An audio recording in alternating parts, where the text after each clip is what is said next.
Hi, Dr. Hari. Yes. Good evening, Bhashwari. How are you? Fine, thank you.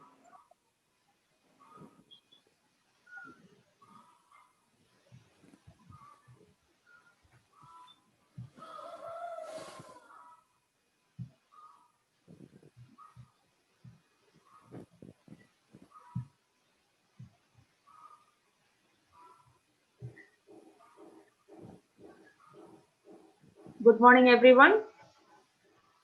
Dear students, a warm welcome to Samhita Tattva Vichara, a virtual Gurukulam and a predecessor to a real Gurukulam from the vision of Swargiya Padma Shri P.R. Krishnakumarji. The program is organized by Aashirwad Health and Education Trust, supported by the Ayurvedic Pharmacy Coimbatore Limited. It was Krishnakumarji's vision to prachar Ayurveda for everyone who seeks knowledge. One of his last unfulfilled vision was to establish the lost Gurukulam Sampradayam and to bring back the glorious days of Ayurvedic education. We are committed to his vision. Let us take a moment to pranam the memories of our Guruji.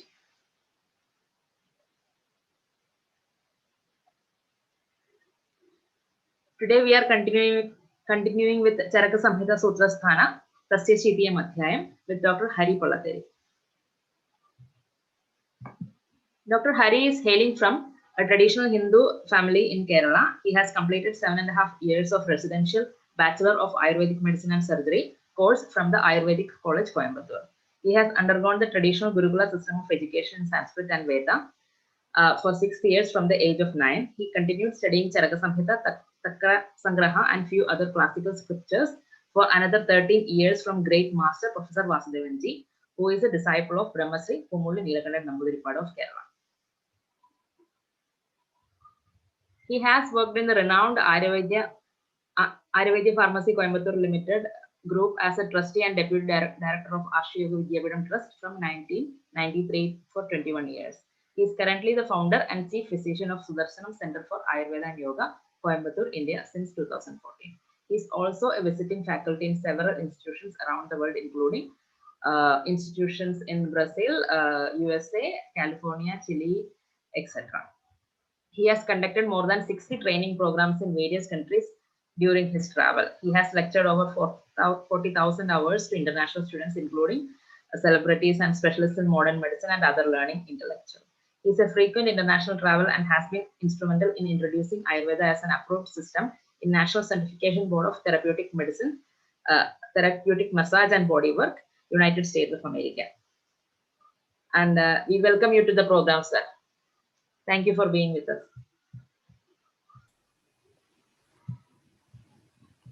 Namaste. Sri Guru Pyo Namaha. Gurur Vishnu, Gurur Devo Maheshwara, Gurudeva Param Brahma, Tasmai Sri Gurave Namaha. My salutations to the great Gurus who have imparted the great wisdom of Ayurveda and all other Indian knowledge systems. So we have today the great classical texts like Charaka Samhita, etc.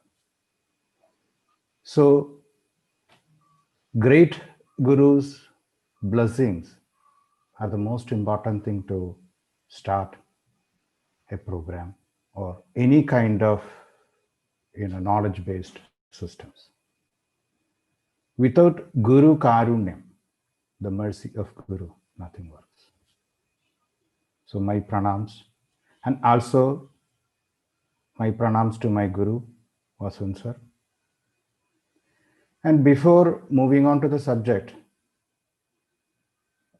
something about the Gurukula experience, as well as my experience with Krishnakumarji and others in AVP, is something to worth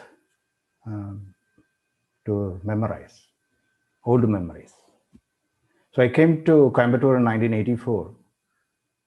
And since then I was associated with Krishnakumarji even after my college. And he was the person who asked me to continue in Coimbatore. That's why I'm in Coimbatore. So I had a long personal relationship with him. And I was so lucky to work with him, with his support. And this program, particularly Tattva Vichara, which was started by Krishnakumarji, and now it became a memory of his program, unfortunately. So my pranams to Krishnakumarji for organizing such a thing, and as well as to other organizers who were ready to continue this program. So, and my all best wishes for this program to continue, even after me, who are all going to speak upon on this, whether Charaka Samhita or in future, there could be many other topics to come on.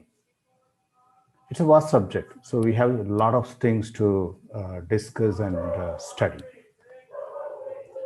So a couple of other things which organizers told me to speak upon was my experience in Coimbatore. I just take one example, like how much a disciple need to undergo to learn, because all kinds of learning process is not so easy. It requires lots of dedication, spending time, and also we need so much of effort. Nothing comes without effort. And as well as the Gurukula learning process, it's almost like our knowledge is just like a golden plate is heated or molded and perfected. So just like that, a learning process requires lots of effort. And me, when I was studying, I used to travel every day 1.5 hours from city to the Navakkarai or the Patanjalipuri, where those days no much buses. We have to catch one after another bus, standing the whole time, and then walking 1 kilometer through the forest. And during the studies, we forget everything, like that there is no time conscious. The last bus is like at 9:15, but sometimes we come to know that, oh, it's already 11 o'clock at night. So no buses. Walk 1 kilometer through the forest, there may be wild elephants, and then catch some, there are no buses, maybe some trucks, maybe some other taxis, something. So with lots of effort, we might return back to our place in city after midnight. Not one day, several days. Of course, my guru also contributed a lot for spending his time. Even afterwards, even when I was working in AVP, I continued studying. So those such old, training, and as well as the platform which I got, was the reason I could speak upon now on this topic. So with my respects and regards to my guru as well as Krishnakumarji, let us move on to the topic on Charaka Samhita. I spent Charaka Samhita and it took 9 years, spent 9 years for learning using the Sanskrit Mula as well as the commentary of Chakrapani. So some days there may be several slokas, or some day maybe even one sloka, or may not be even one sloka spending, because the whole day discussion will be long. There will be so many other things to discuss connected with it. So there will be like sometimes related to maybe Jyotisha or something about philosophy, Vedanta, or maybe something about in Tarka or other, so many things. So it is not just exclusively on the herbs and practice, etc. It has to learn through a culture, and that cultural understanding, along with all other, becomes the full philosophy of Ayurveda. So let us move on to the topic, today's topic, about Tasya Ashida Pidiyam in Charaka Samhita. So most of you must have, I hope, gone through Ashtanga Hridaya about Ritu Charya. That the word is so familiar for most of people. But then, why in Charaka Samhita it's given as Tasya Ashita Pidya? Charaka Samhita, it has a great order of putting chapters, as well as there's a specific rule why the naming and the order, etc. Such a beautiful, classical work. And you could even tell the way how Charaka Samhita explains, like Acharya, Atreya, and Agnivesha. It's almost like if you open your old diary, how you feel. You go through the old memories. There, Agnivesha and Atreya are traveling, and whatever they see, they explain about why is this, why is this. That's a typical way of teaching in Gurukula style. The reason is that, as you know, the Guru is a teacher, and the disciple, the student. The student is almost like a kid. It's almost like a kid and is a kid. Because those days, the learning process starts at the age of 10 onwards. Not 10, sorry, sometimes 8 onwards. That's the most thing. So after age of 8, there will be Sanskrit studies for some years. Then Yoga Shastra starts. Then there's a question about body, so Ayurveda starts. So the disciple is almost like a kid. So for a guru, there will be a Valsalya, like a compassion, a love. And it's such a small student, sitting with. So it's almost like for guru, the disciple is like a own child. And it's almost like bringing up a child, like a small baby is trying to get up. So we hold the hands, then the baby is trying to walk. So we support. And with the legs becoming a little bit more stronger and walking by self, and then become a big man or woman, then start, having individual, independent life. So the duty of guru is to mold the student as a fully grown up, person, not to be a disciple all the time in the life. So the disciple becomes guru. So a guru is making his disciple another guru. So it's almost like the Olympic torch. Like we get the torch and we pass on to the next one. So this torch of, the light, the wisdom is passing on to the next disciple. And now it's our duty to impart to the next generation. And possibly you must have heard, like lots of people say, our old great acharyas never revealed every information and they kept everything secret. It is not done by gurus.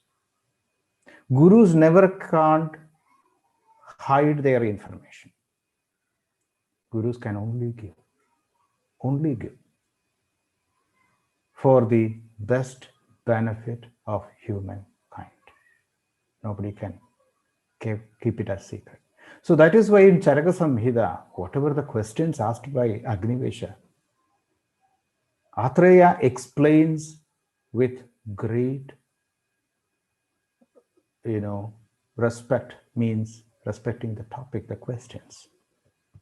And he explains everything. And Atreya is not a simple person. I don't know how many of you know about Atreya. Atreya is the third incarnation of Lord Ananda. The first incarnation as Panini for the grammar, who made the Panini, And in the Patanjali is the second one, and the third one is Atraya. And Atraya is also one of the eternal beings. As in Mahabharata, Krishna tells Pandavas to go and meet Atraya in the Himalayas. They need to cross the mountain Himalayas. And if Atraya wants to see you, to Pandavas, the great Pandavas, if Atraya wants to see you, you can see him. You can't just go and meet him. So if you have luck to meet him, you can meet him. Who is telling? Krishna, Lord Krishna. So if Krishna says Atraya is such a great person, you can imagine how much respect Krishna gives to Atraya. So Pandavas goes, and there's a reference in Mahabharata that they met Atraya and discussed, and with his blessings, Atraya appeared in front of them, and then they returned. So Atraya is such a great person. So we have to pay that same respect to the subject of Charaka Samhita, because it is Atraya Vajanam, such a treasure knowledge given by Atraya. So now when we come back to the topic of this Tattva Vichara in Tasya Ashida Pidiyam, here, why Ashida and Pida? What is Ashida? Eating. Eating and drinking. What is the reference to Ritucharya, or explaining the seasons? Why here we have drinking and eating? Because we, in the previous chapter, it is Matra Shidya.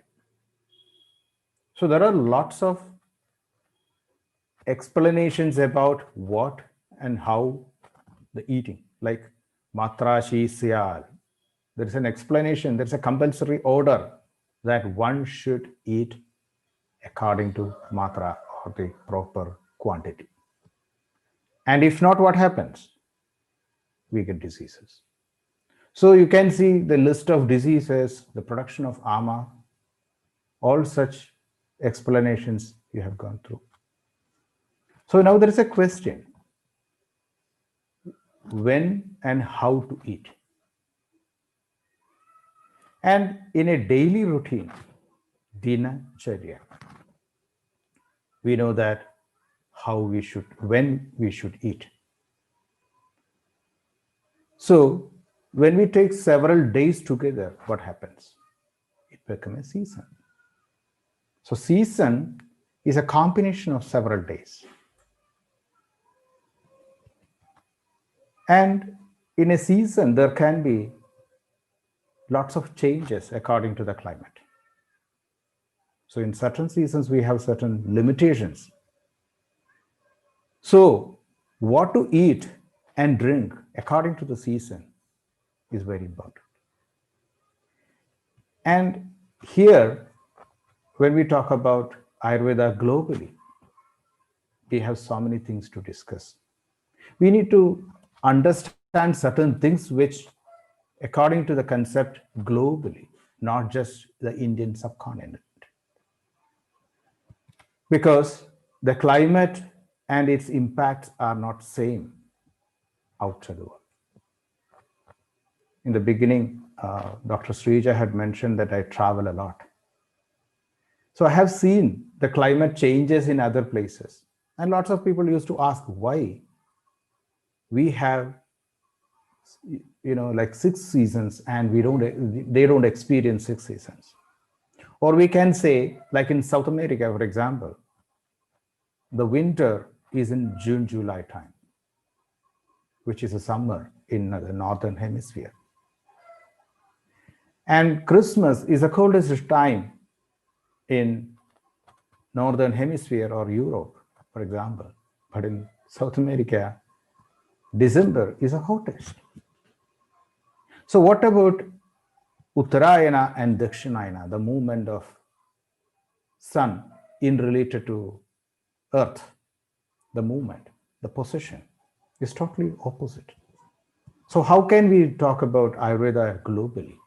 This is one of the questions that often people ask. So I thought I should explain that also in this session, because we have students from all over the world. So let's think Ayurveda globally when we understand Charaka Samhita. So what we see here, we talk about Uttarayana and Dakshinayana, isn't it? So let us say Adana and Visarga instead. Because as the sun is closer to us, what happens? It's hot. When the sun is away, it's cold. So even in Charaka Samhita, there is a line explaining as the sun is away or Dakshina, because we live in India, we live in the northern part of, the northern hemisphere. So when the sun is in south, what happens? The sun is away. As the sun goes south in the northern hemisphere, sun doesn't move. But for our convenience, we explain like that.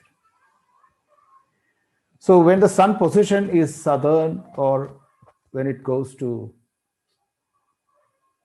the south part or north in the southern hemisphere as well, which is away. So when the sun is getting away, it's getting cooler and cooler and cooler. So in the Visarga time, Visarga is the energy releasing time.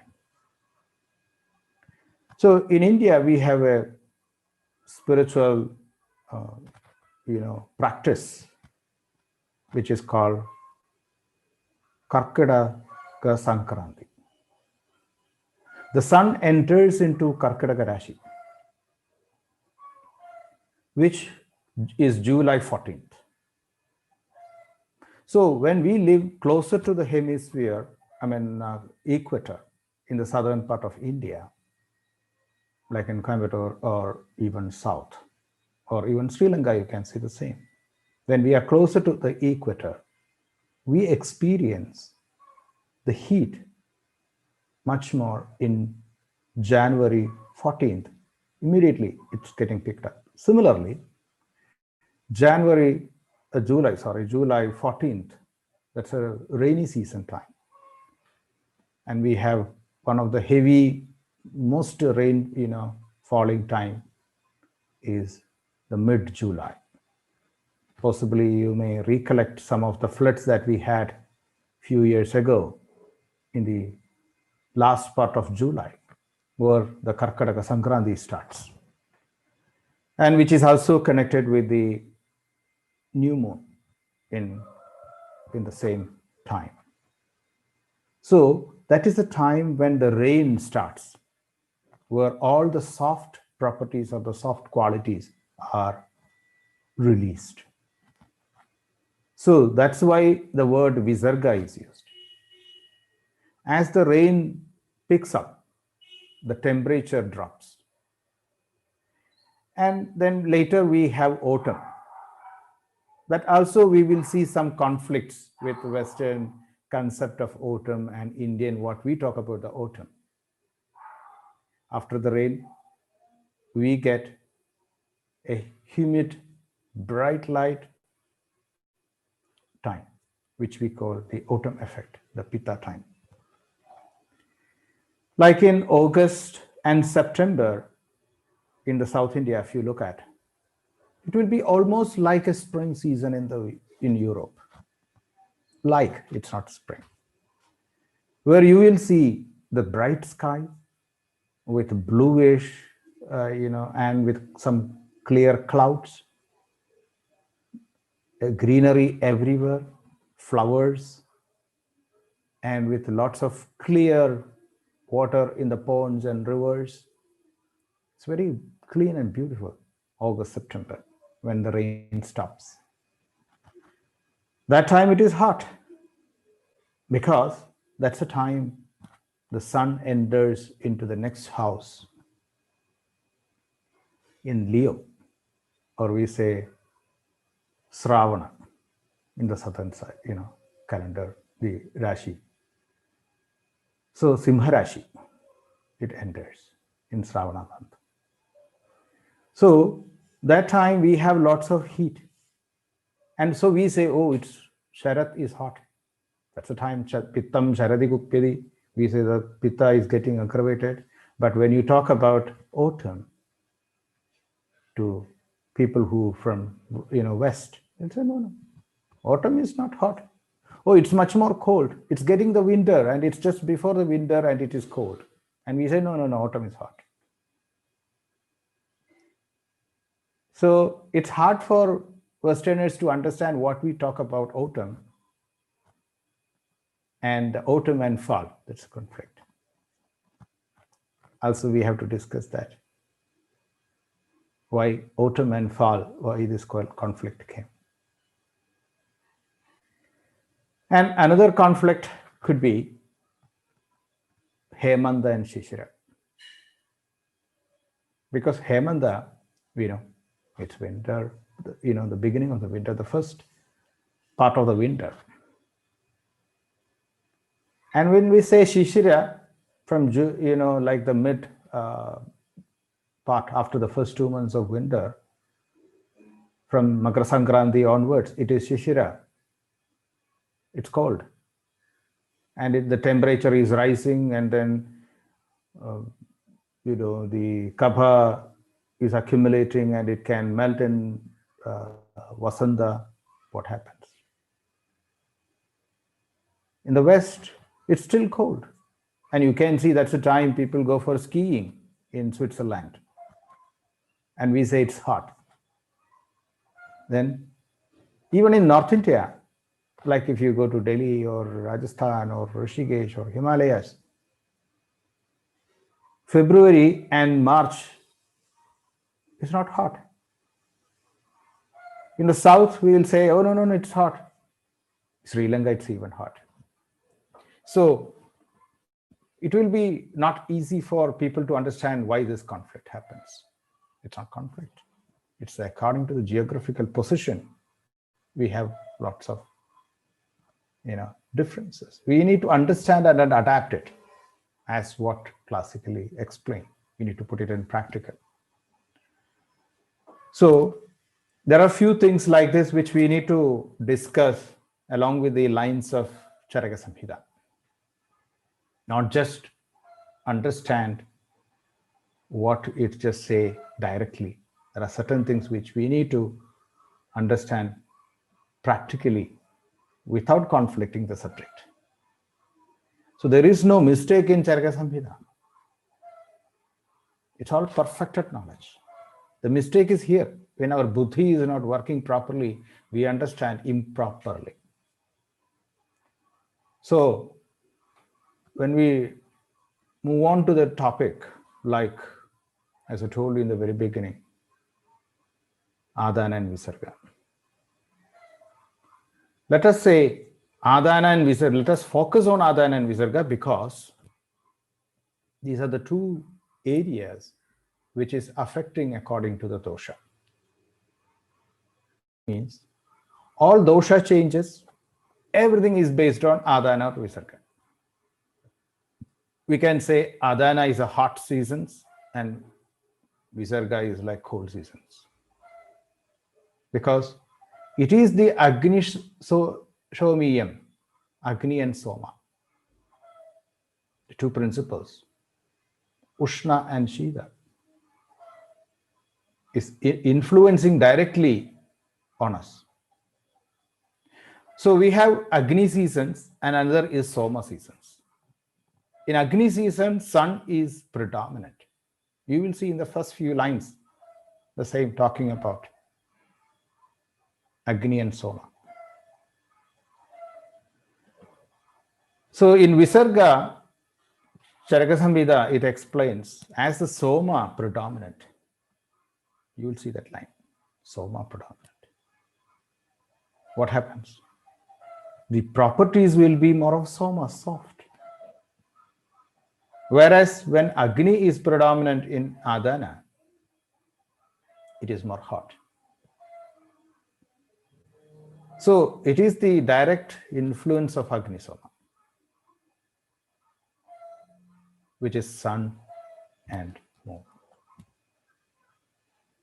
So astrologically also you will see lots of connections between these two planet influences, their own houses, etc. Because everything is interconnected. And even in astrology, when we move on to the other geographical locations, we will have to consider accordingly. Because when it is night in India, it is day in the other side of the earth. And now, for example, like in South America, in Chile, there is a solar eclipse going to happen, which we don't have in India. So we say what we experience is only important for us. So we don't celebrate or we don't consider the issues of solar eclipse right at the moment because it is not visible here. So what we experience in our location is what we need to consider. So accordingly, Charaka Samhita explains about Uttarayana and Dakshinayana with Adana and Visarga accordingly. So it is not the conflict considering globally. That's what I said. So when we take the Adana, for example, like it has 3 seasons and Visarga has 3 seasons. Why? We have 12 months. 12 months and then 2 months each approximately for each seasons. So 6 months in Adana and 6 months in Visarga. So it becomes 3 months for Adana, 3 seasons for Adana and 3 seasons for Visarga. And when you try to understand this, you need to think about the old globe. Like you must have seen the demo version of the globe. That's an easy way to think about the Adana and Visarga and the sun movement. Because when the sun is closer to the southern hemisphere, let's say December, you must have heard about like forest fires in Australia. Always, every year, almost every year you see fire, and it's very hot, 40 plus degrees Celsius. And what happens in Greenland, England, Germany, Himalayas, it's cold. Because as the sun is on close to us, it becomes hot. So the same thing happens. I always prefer to start this, understanding from Makara Sankranti, which happens from January 14th. To understand this, Makara Sankranti date, considering is the best day. Because in the December time when it was cold here, as the sun was away, in Australia it is hot, as I told you. And still for us also cold. Look at in the south, in the December it's not cold even. Because the sun is not that far compared to Himalayas or maybe Europe. So as the sun is closer to South India, we don't feel the cold. So several times when we say it is cold, it is not cold actually, but we say it's cold. Somebody who comes from Canada would say, oh, it is a hot summer. Or from Russia, they'll say it's a hot summer. Because it is not cold for them. So when the sun is in the southern side, when it starts moving towards north in relation to the earth, as I told you earlier, we experience like sun is coming closer to us. The sun movement starts, and the effect is from Makara Sankranti. So we'll welcome the sun. That's why we have lots of rituals connected with Makara Sankranti. So Makara Sankranti is like a turning point where the sun starts, the movement changing. So our rituals are connected with Makara Sankranti. We welcome the sun. And then we have Mesha Sankrama. In Kerala and Tamil Nadu, we call it Vishu and Chitira, it's like a Kani. And in Assam, they have Bihu. Where, again, the sun is on the top. So what happens? When the sun is on top of our head, it's hot. So we have hot summer. That's why April is very hot for us in South India. Whereas in the North, it is not. So one need to experience the position of sun before understanding Adana and Visarga. So I would say you all need to go through the geography and understanding the sun position, moon position, how the glow, the sun is moving. When it is, away and south, it's away, and it is cold in the northern hemisphere. When it comes closer, it's more hot, and when it is going much more top, it's hot in the northern side. So, like in June, July, for example, in Kerala, we get lots of rain. In Tamil Nadu, also some rain. Maharashtra and other parts, we get lots of rain. So temperature drops as the rain comes. So we have an effect like hot, cold, hot, kind of. Even in summer, we get the same effect. When the Adana time, in summer, we get summer showers. So before summer, it is hot. During rain, what happens? The temperature a little bit drops. After the rain, it picks up and it becomes humid, bright, light, and it becomes very, like humid and sweating. So there is an effect of autumn, we say. So like in Germany, you can experience almost all climates in a spring season. The morning starts with winter, then you see the spring, then you see the summer, then you see the rain, then you see the autumn effect like the bright light, then the sunset. So we say these seasons, 6 seasons effect, we can see in single day even, and expanded as a specific seasons in the whole year.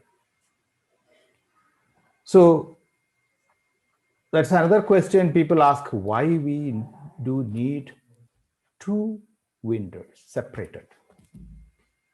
There's an answer in Charaka Samhita also. Because as I told you, from January 14th, when Makara Sankranti happens, in South we say it is hot. Yes, of course. You can feel the heat. On January 14th exactly, every year we experience is getting hot. And it becomes hottest onwards from Mahashivratri. So we say the Shishira, the season which it's almost like a second winter. We can call it second part of the winter when we divide into 2. Shishira. From January 14th to spring. Spring usually in the north, it is March 21, something like that. So let's say 2 months, January to February, March, 2 months. In these 2 months, what is happening? So in these 2 months, when it is cold, not very hot, because it changes according to the position. So in south, it's getting hotter, but north, it is not. So let us take globally. So the first 2 months of the Shishira, in the southern hemisphere, it will be from July 14th onwards, 2 months. So the southern hemisphere, July 14th onwards, and the northern hemisphere, it is January 14th onwards, is the Shishira, the second part of the winter. At this time, what happens? As classical says, it is Ruksha and Shita. Ruksha and Shita, Charaka says in the sloka. I'm just taking those, points. When it is Ruksha, Shita, plus there is one more, Adana. Adana is the time when the sun is start coming towards us. So it's getting hot. And the summer doesn't happen in single day. Remember. From this Sankranti, from this change, it's a gradual increase of temperature, micro, level. So it's a gradual curve going up. And in the summer, it becomes the peak hottest time. Coldest to hottest. There's a gradual curve in the graph. But when it becomes suddenly hot, we say, oh, it's hot. We need air condition to be turned on. But for body, it is not like that. Body is experiencing. It is almost like a leaf when we pluck. It's getting dried and it's getting ripened. From green, it changes to yellowish, more reddish, then brown, then completely dried. This complete drying doesn't happen in one day. It takes time. Same thing happens with climate. The hottest summer from the beginning of Adana to the peak summer, it's a gradual. Because of this, what happens? The temperature is also slowly rising. Initially, we don't experience, so we think that it is not hot. So there is a change according to the temperature rise. There is a change in the atmosphere as well as in our body. As the Adana picks up, what happens? Our body depletes. Strength depletes, I mean. So when the strength is depleting, what happens? The tendency in Adana and Visarga are just opposite. In Visarga, we gain the strength. Adana, what happens? We lose the strength. So there is a difference between these two winter. There's a difference.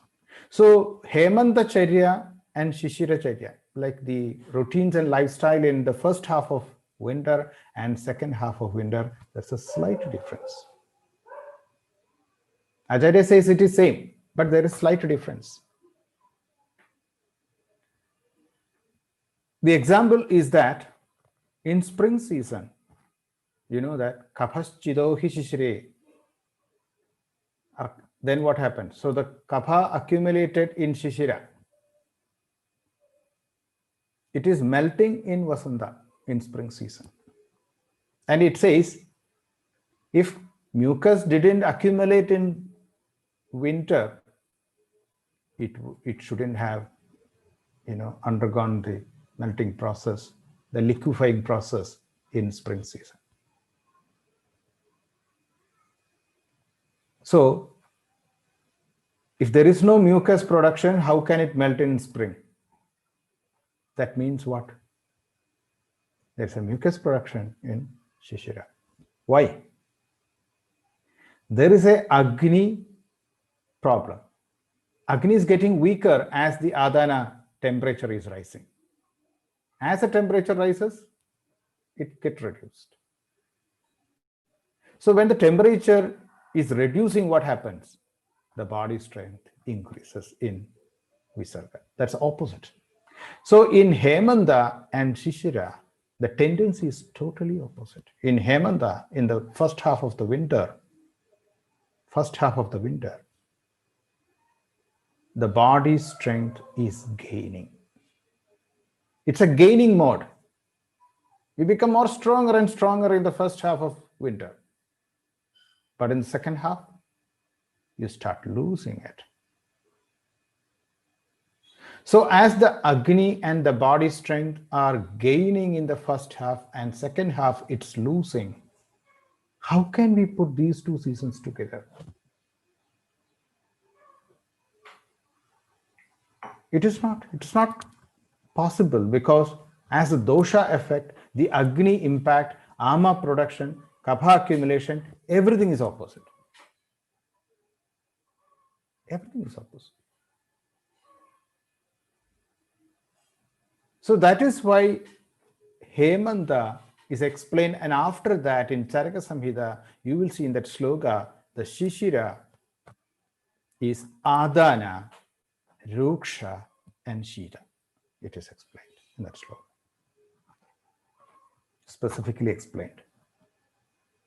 So as the Agni goes low, what will happen?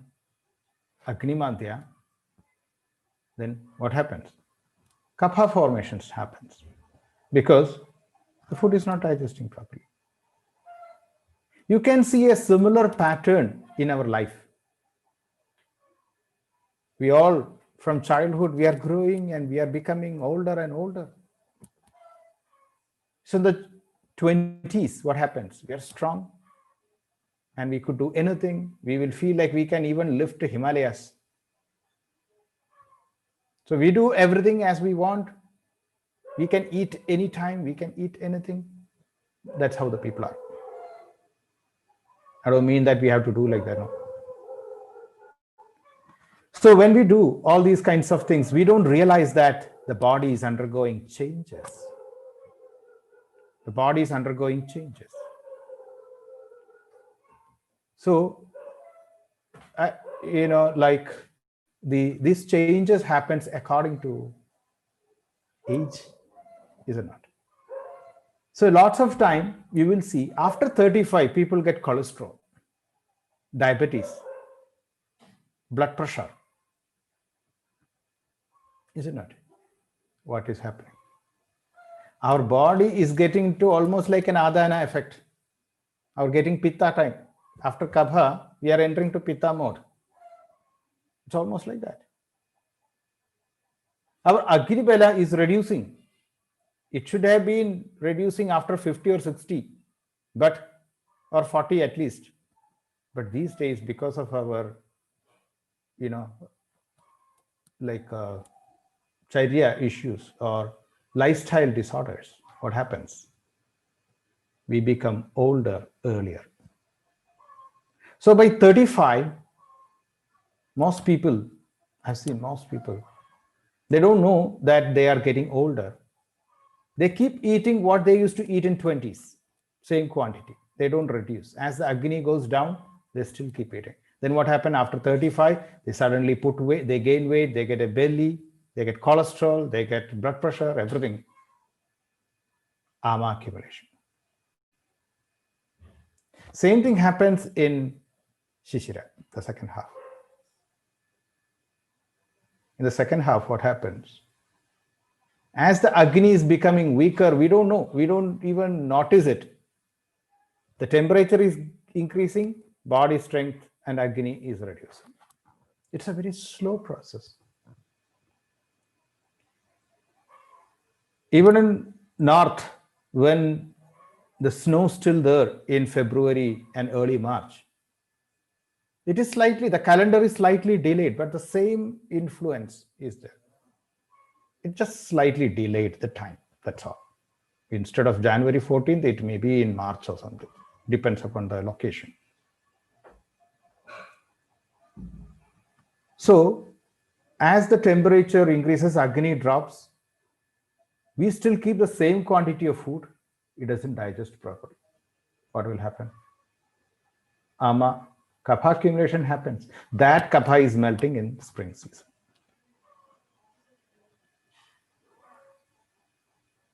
That is why Acharya in Shishira specifically mentioned adana in Shishira context. In Hemanda, it is Visarga. So Hemanda, the first half, we receive energy, we become strong. If you have gone through the whole chapter earlier, Hemanda, the first half is the best season. There is no dosha imbalance happening. Except for old people who have already Vata imbalance, cold may not suit. But otherwise, Agni is strong. Kapha is not increasing, or Chaya, Kopa, Prashama, all those three stages of dosha, all three doshas are not affecting in Hemanta. Hemanta, Pitta is getting balance. Vata is not aggravated, except people who have issues. I'm talking about swastha, a perfect healthy person who is maintaining all kinds of charyas. Hemanta Agni is very strong. And it is Adana, the person is becoming more stronger and stronger. Doshas are not affected, but Shishira is not like that. Shishira, kapha is accumulating. Not in the beginning, but later, as the temperature starts increasing. Because Agni is weaker. Then later that mucus is melting in Vasanta. Viprakrishta Nidanam, Sannikrishta Nidanam, possibly some of you must have studied. So there's a Viprakrishta Nidanam, like a distal reason of diseases, which is like Shishira and Hemanta effect. So that's why we have divided this winter into two. One is a gaining mode, another is losing mode. One is cold season, the other is like hot season starts. And as Charaka says, Ruksha Shita. I'm taking that point again, because it has one great significance to our social culture. When people goes to Switzerland for skiing, the famous skiing places, when? In February and early March.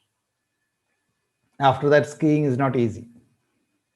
That's a time the snow is so dry and solid and strong. So you can do the skiing. February is the best season. That's the season for them. That's the time it is Ruksha and Shida. Even the snow need to be intact and properly, solid, because of the Ruksha and Shida property. Adhanam always will be Ruksha, because the sun is taking all the Saumya, the soft aspects. So Adhanam becomes very soft. Ruksha.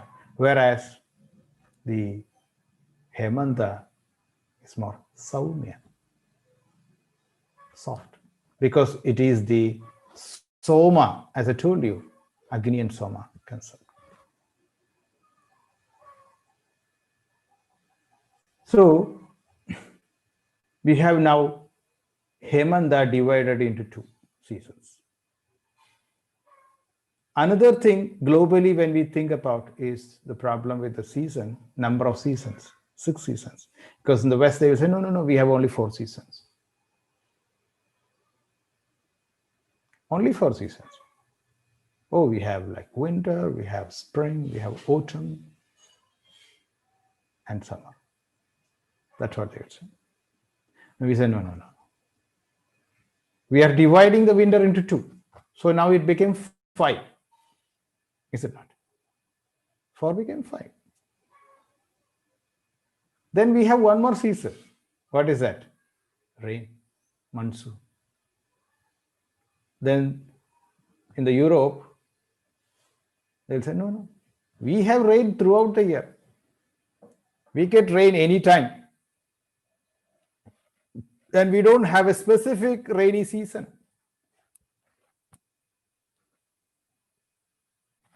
It's not true. It's not true. If you look at after the summer, the hot days, when the temperature picks up and we become very hot, the rain comes. So there is a rain after the summer. That's what we say. After summer, we have rain. The earth will have that exact same effect of monsoon, whether it is one day rain or it is spread to 3-4 months like in tropical region. So tropical region is the region on both sides of equator. So it is applicable in the southern side. So in the tropical region, we can get more rain.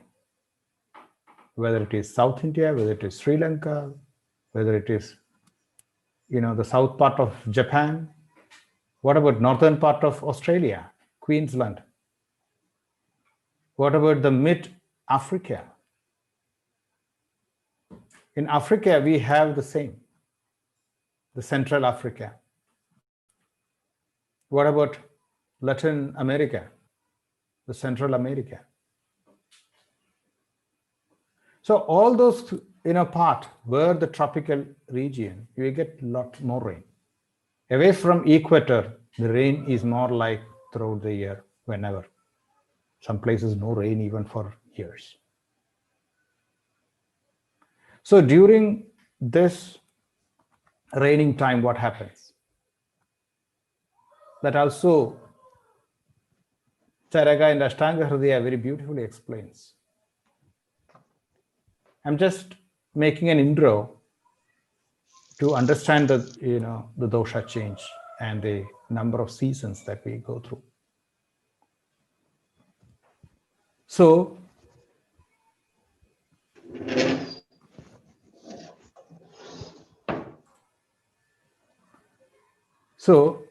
this seasons, for example, like rain. Since we have very established clear rain, we call it monsoon. But in other countries, when the rain is not that clear, they don't call it monsoon, but there's a monsoon effect. After the summer, if it rains, there is a monsoon effect on earth. Amla Vipakam, that we will see later. There is a Amla Vipakam. I have seen this a lot. As after the summer, when it rains, the soil gets acidic. And I've tested the soil testing I've done in 90s. And I found that after the first rain, the soil gets lots of acidic. That's the time the farmers put ash, the burnt ash of plants, to make the soil, less acidic. So with the ash and the acids, it clears, it neutralizes. Even our forefathers knew it. There is an acidity happens, which Charaka explains. So that rain season, because of that, Amla Vipaka or acidic process is happening, that first raining is very important. And you must have heard about the stories like, or news, acid rain, yellow rain. People get lots of yellow rain and acid rain in the beginning of rain because of the pollution from the sky, and it is becoming like yellowish. And even sometimes the plants get yellowish. And when the plants absorb this acidic, what happens? It becomes yellow. It's almost like Kamala, the jaundice effect, the pitta spreading in the body. Same thing happens to the plants. That's what we see in the autumn. There's a pitta pragopa in plants. Pitta spreading, just like the Kamala, the jaundice in human beings, the pitta is spreading. And without that Ushna, the plants cannot produce that color change, colorful. So there is a dosha change in every season that we need to understand. So again, now we have winter, divided into two. Then the rain effect, it is changing. So we separated the monsoon or the rain, even single day rain. As I told you, even in one day, all 6 seasons you can see. That's why lots of people get sick in such sudden season change in every day. So that change or the effect causes lots of diseases. And the summer to rain, that change, so we separate monsoon. So we have monsoon, we have summer, we have winter into two, then we have autumn, and as well as spring. So we divide the seasons into 6, not 4. 6 seasons because of the dosha change. So globally, the 6 seasons are there, but predominantly we see 4 in those places, or people feel 4, but as per dosha, it is 6. So we say 6 seasons into 2 months, 12, divided into hot and cold, adana and visarga. This is the summary. And we need to understand with geography, then it becomes easier. So now let us move on, as per the classically what it says. And in both in Ashtanga Hridaya and Charaka Samhita, it talks about. Just a moment.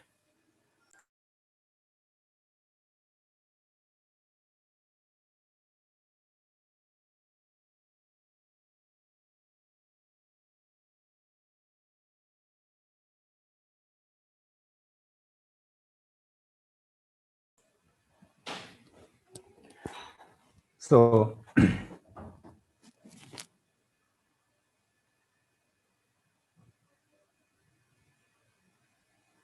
in sloka wise, when we look at Hemanta is explained at the beginning. And it says, we experience lots of cold. And because of Shida Samrodha, it says, Agni becomes strong.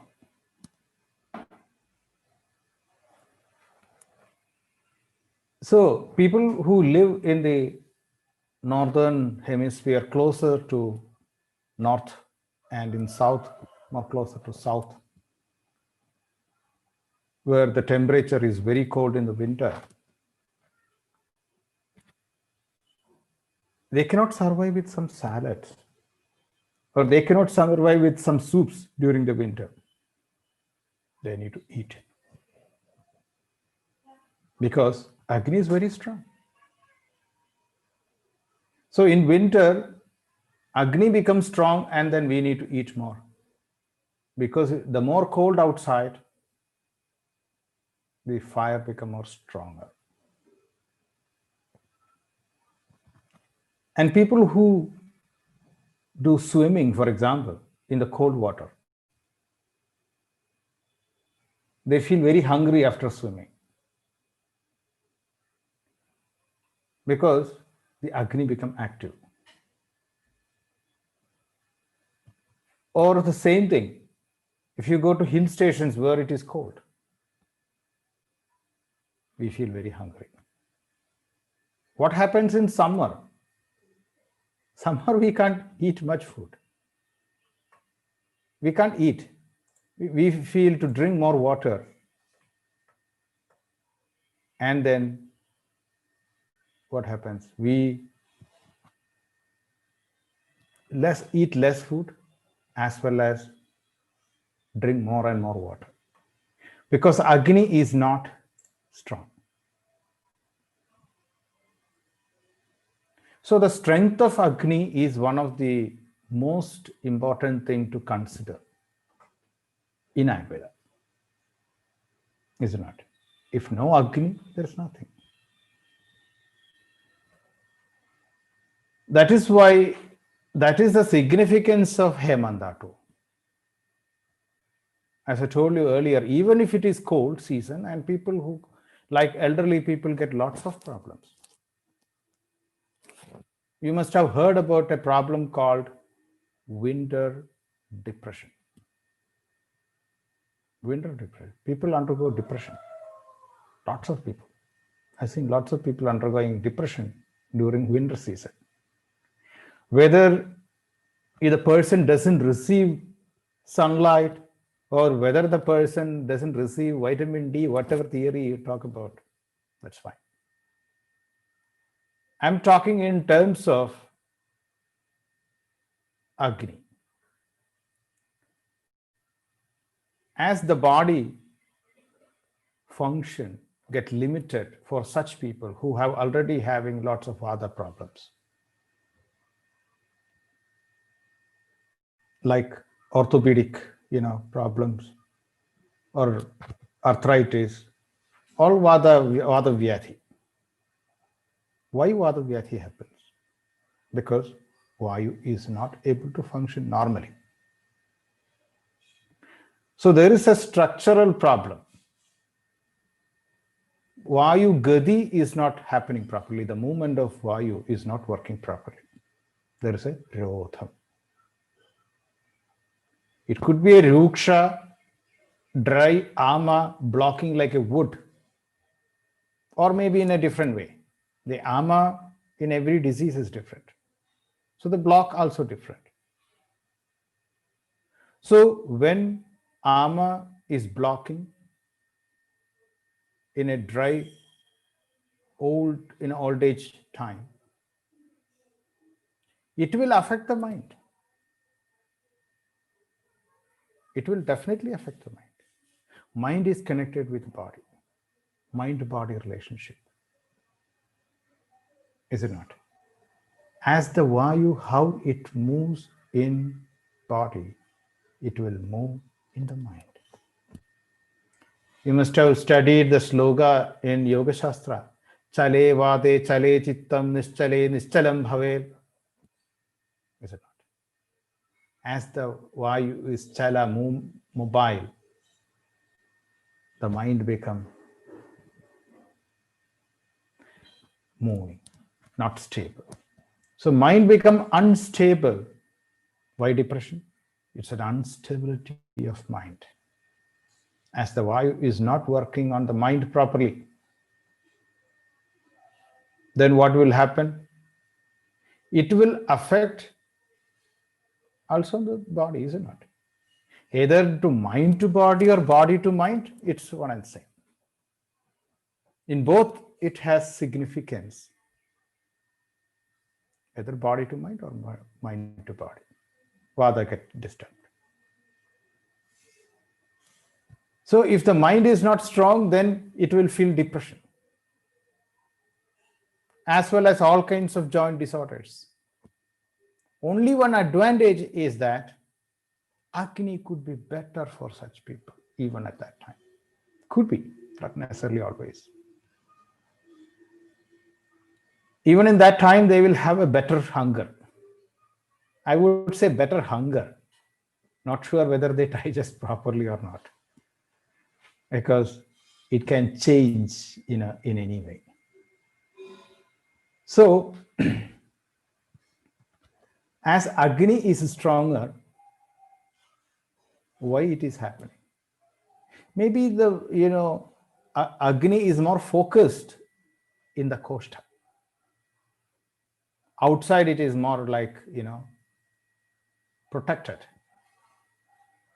That's a human, not only human, every living being has got that kind of natural gift. Sheep will have some protection. Fish has a protection. Why fish can live in cold water? It has lots of fish oil and then a covering and protection. That's why we say fish is hot, because it has a heat inside which protect it to live in water. You can say same thing in human beings. Or I will give you some other example as well. For example, like buffalo. Buffalo has a thick skin with lots of fat. It cannot sweat properly. It cannot release the heat. So what will happen? It feels so hot, it will roll in the mud. And it feels so hot. So if we eat buffalo meat, we will get that ushna. And it affects our body. It makes lots of pitta and vidaha. The trapped heat. It's kind of a trapped heat. What about crocodile? It has a thick skin, isn't it? That's why you can see the crocodile always keep opening the mouth. It's not to catch the flies. It is making, the yogic practice something like Shidali Pranayama. So almost like a Shidali Pranayama, it's breathing through the mouth and making the body cool. And it always either in a mud water or in mud. What about pig? Same. Thick skin and fat, it rolls in the mud. So elephants, crocodile, buffalo, pig, even human beings, when we become much more obese, we have lots of fat in the body. Then what we feel? We feel hot and sweating. You can see sometimes obese people eat a lot. They have lots of Agni. Sometimes it is hard for them to reduce intake because their Agni doesn't permit them. Not in always case, but we will see. So as the body, the external part is covered and protected, the Agni becomes strong and there is a heat inside. So either it can be a good heat or it can be a vidaha. Later stage it becomes vidaha. Then what will happen? This fat will melt. It becomes prameha and other diseases. That's a separate chapter. I'm not focusing onto that. So as the heat Agni is protected externally, Agni becomes strong and active inside. So there is one advantage. Because of that, diseases for a healthy person, the dosha imbalance, you won't find much. If it is a proper hemanda, for a healthy person, it will be a balancing dosha. You see, pitta is getting balanced in first part of the winter. So pitta is not affected. Vada is aggravating in summer. Chayam in summer as the dry, hot season starts. And also rain for Vata. Then in autumn, it becomes better. So Vata is not affected. Kapha starts only in second half of the winter. So the first portion of the Hemanta is become much more safe time.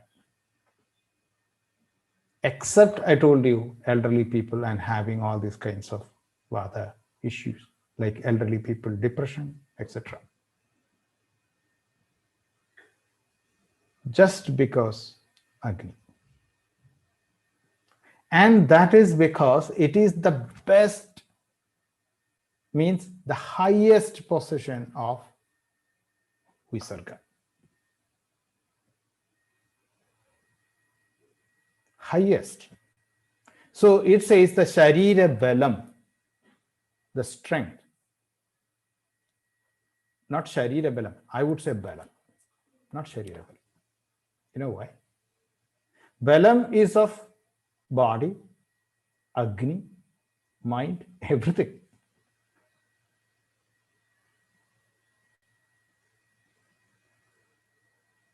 Is applicable.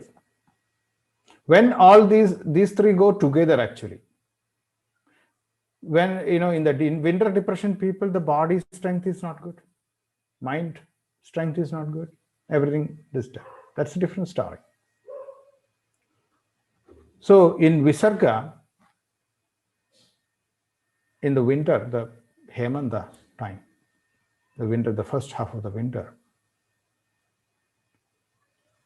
the Balam is the highest.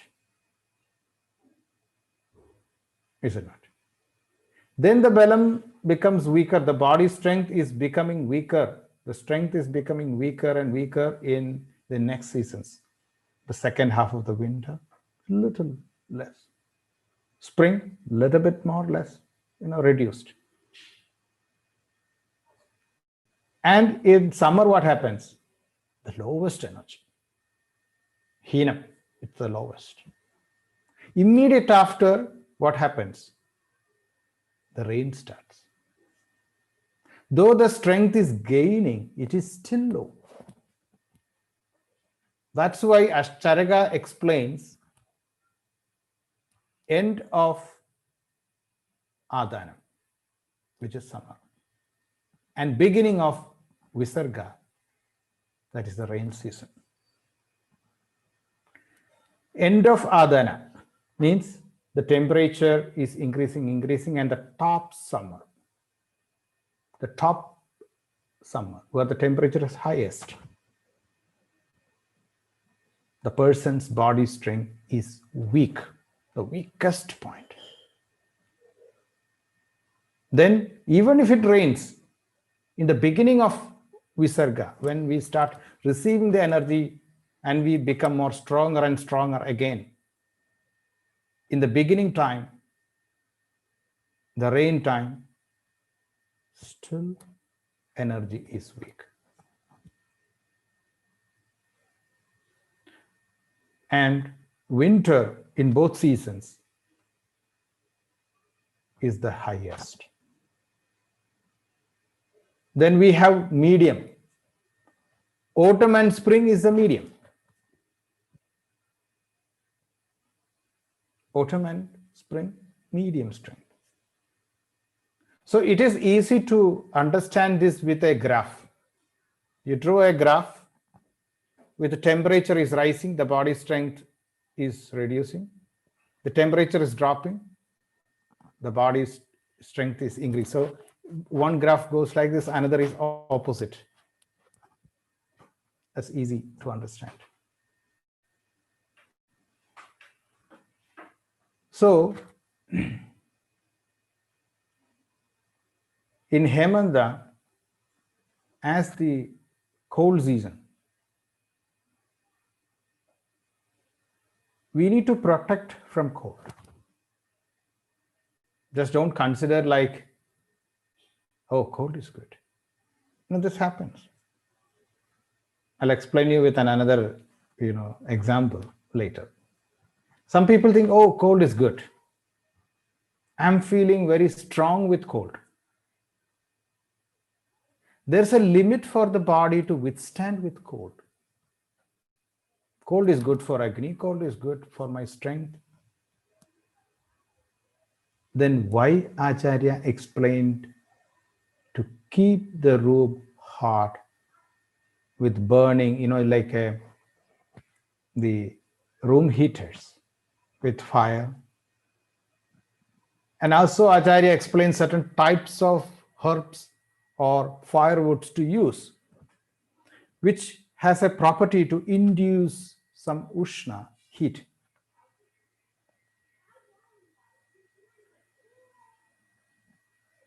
That means also we need to put all warm clothes. So cold is good, but it should not be too much. We have some limitations. We are not like a fish that we can jump and be in the cold all the time. We are not an animal that's supposed to be living, like in the pole. We cannot withstand like that. So Acharya explains certain rituals and lifestyle for cold to protect from cold. Now there is a question. These days we have nice room heaters. We have good kind of insulation in the walls. We can even artificially create climate. And we can create even, almost like natural, even inside a room. Then how it is going to affect us? It's a practical thing we see these days.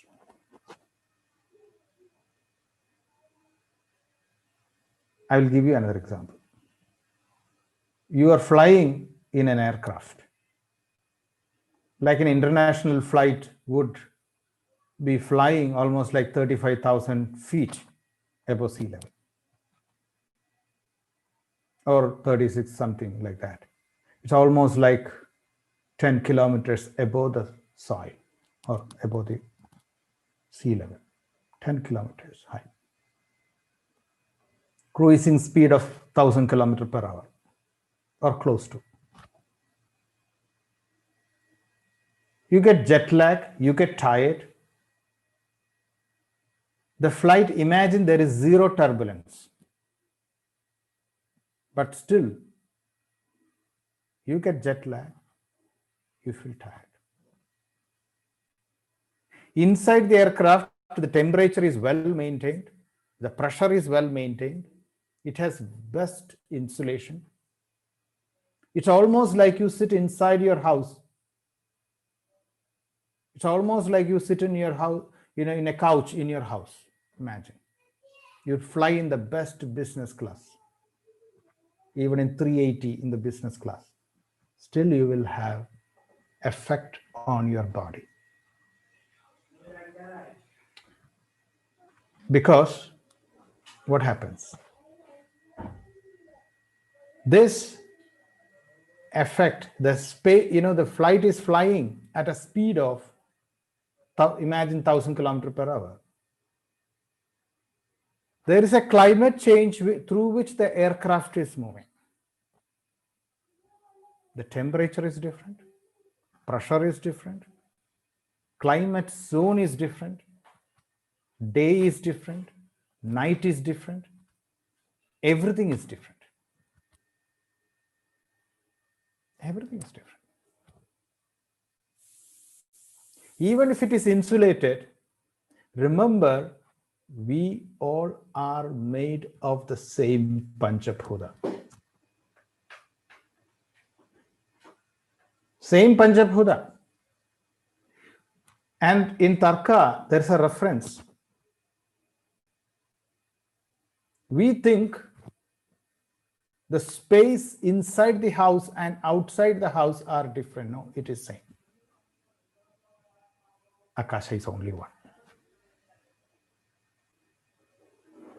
We differentiate that the space inside the house is separated with our walls. What is made by the, what makes the wall? It has Akasha. If you zoom the wall with an electron microscope, you can see the space. Space everywhere. The outer space is also same. Space is everywhere. That's why you studied in Tarka, Akasha is Vibhu, Nityam, and it is spreading and eternal and spread everywhere. Even the walls of aircraft, there is Akasha. We imagine and say that I have separated Akasha. I have separated the climate influences. In the subtle Bhoda level, everything is affecting us. So,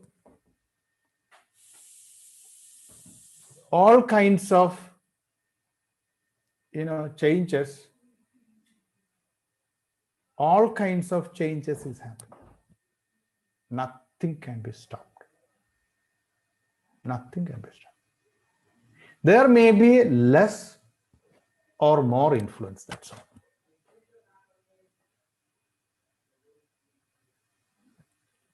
So, it is the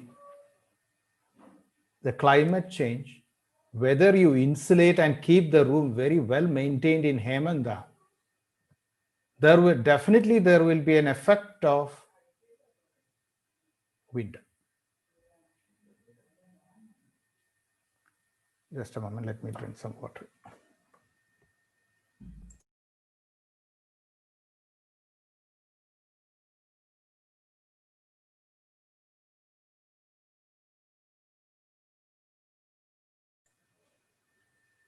So,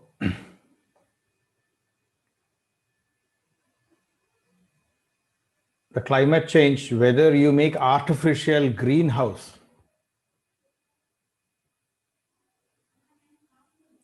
it seems to be similar climate, but it is not perfect in terms of dosha. I mean, you make a nursery and you make so many plants, you cultivate, even in desert, you make a nice nursery and plant everything. Okay, you get it, of course. For example, you take Bella plant. You plant it in the natural tropical forest and it grows. The property in the natural tropical forest and an artificial tropical, but definitely its action will be different. It will look like Bella and it may not work like Bella. Guduji, you plant and it may not have. So there is a dosha change happening in our body.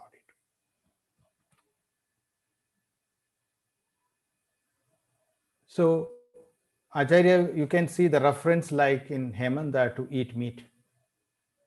That's another question. Lots of people in the West ask me or ask us, does Ayurveda advocate meat?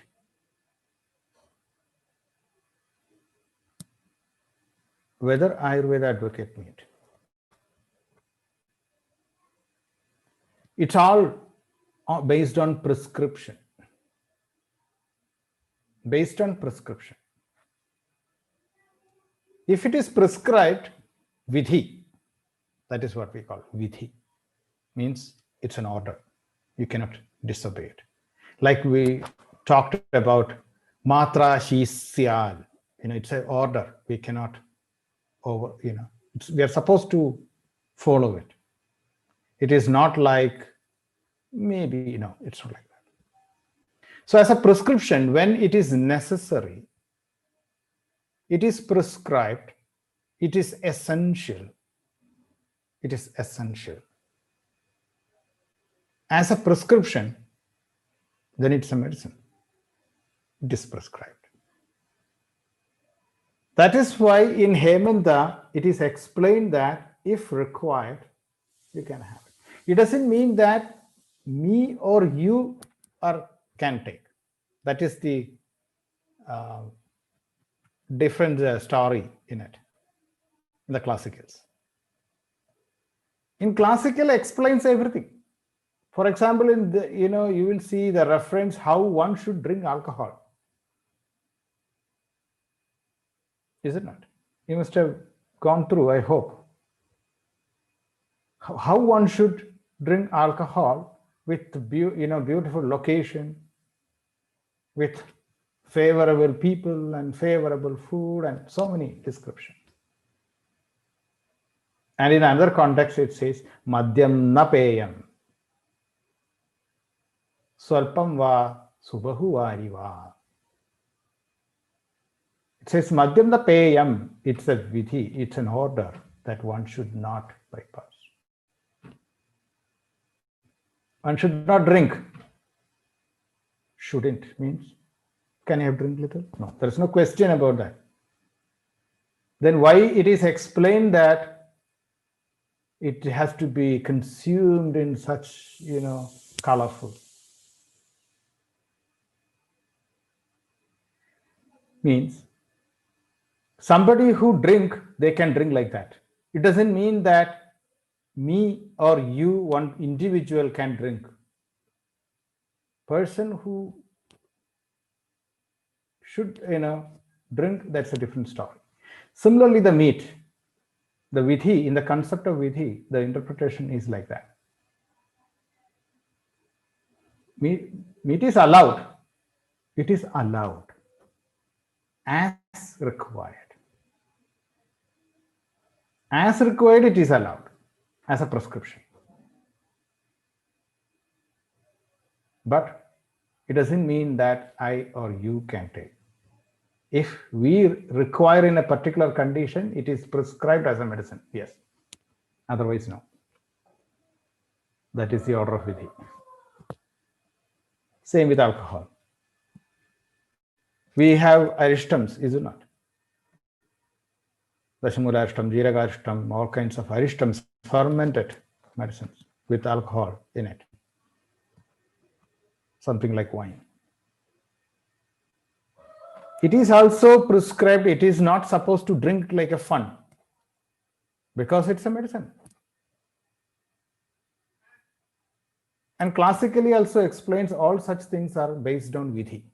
So in Hemanta, you will see that one can drink alcohol, one can eat meat. It means as required for the body as an essential thing, it can be prescribed. Not for fun, not for tongue. That's what I mean. In most occasions, we eat everything not for dosha balancing. We are fond of our tongue, tempted with all kinds of junk food and fancy food. So in Hemanta, it explains about eating or permitted is based on requirement. Same thing in Shishira, the second half of winter.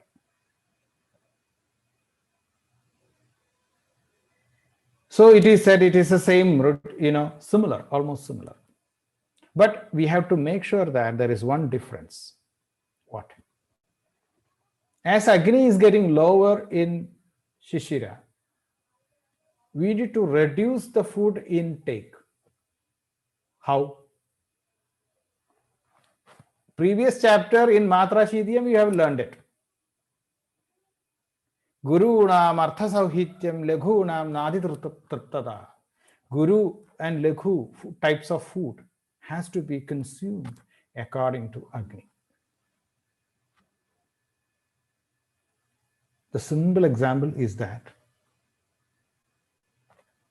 if we think, I think I can have one more chapati, roti. I can have one more small morsel.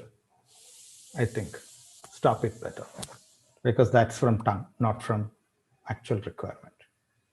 The temptation. So we need to feel that lightness and hunger perfectly, is it not? So it is not the fake hunger. It has to be the real hunger. The fake hunger doesn't stay for long. But if it is a real hunger, we become hypoglycemic. So we have to eat. So the quantity has to be adjusted, maybe little lesser than Hemanta. As the temperature rises, the hunger comes, Agni comes down, accordingly we have to reduce the food intake. Otherwise, kapha accumulation. Just like I told you, in 35, we gain weight, same way.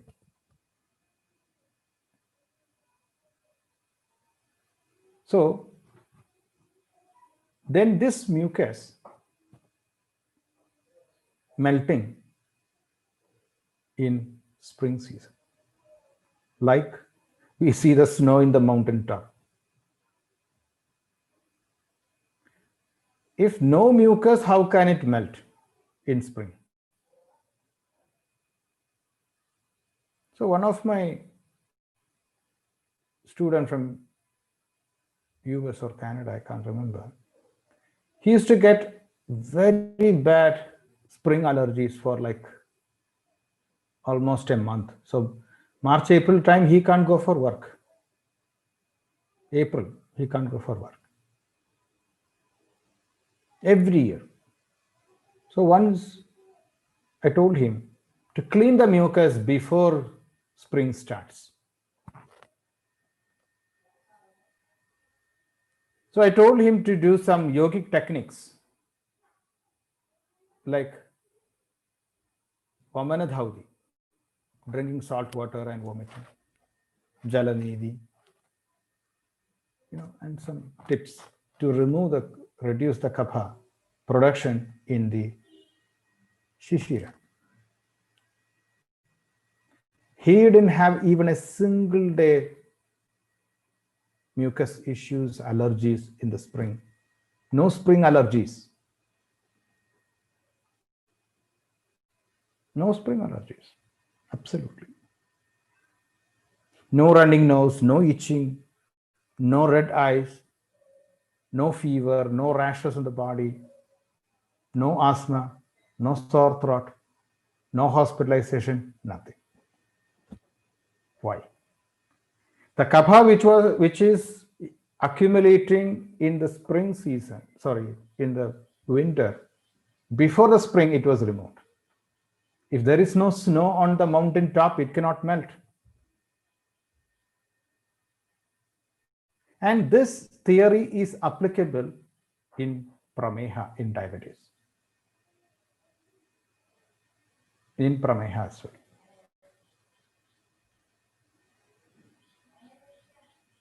So in prameha, what happens? Because of wrong eating habits, the kapha is accumulating, which impures medas, kleda, medascha sharirajam cha kledam. You must have studied. So it accumulates all kinds of kapha and vitiated, like the fat, everything. And then it melts. Melting. And Charaka says, Giri Prasaravan, like a melt in the mountain top. In the mountain top, as the snow is melting and flowing, this fat and everything is melting and causing diabetes. So there is a similarity you can see in prameha and spring. It's not the same ama. It is not the same dhatu in which ama is deposited. In spring allergy, it is more in rasadhatu. Whereas in prameha, it is medas, mamsa, and the kleda in the body. It's much more deeper. Prameha is much more deeper. Diabetes is much more deeper. Whereas spring allergy, it is more rasadhatu, more connected with rasadhatu. So what will happen with rasadhatu when it is affected? It will show more on skin as well. You will see lots of skin rashes because skin is from rasadhatu. Lungs, the mucus production will be high when ama is more in rasadhatu. So all these kinds of impurities all together, put together,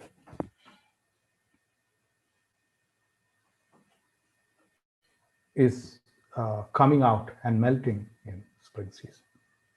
Kaphaschido hishishrevar arkam shutapida. Arka, Surya. As the sun is melting, Charaka says the same similar sloga like in Ashtanga Hridaya too. As the adana is becoming more powerful, the melting process is more. And what will happen? As the kapha is melting and going down, it will reduce the agni.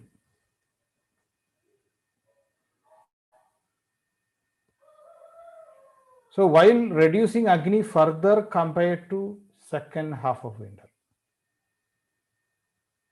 it's less.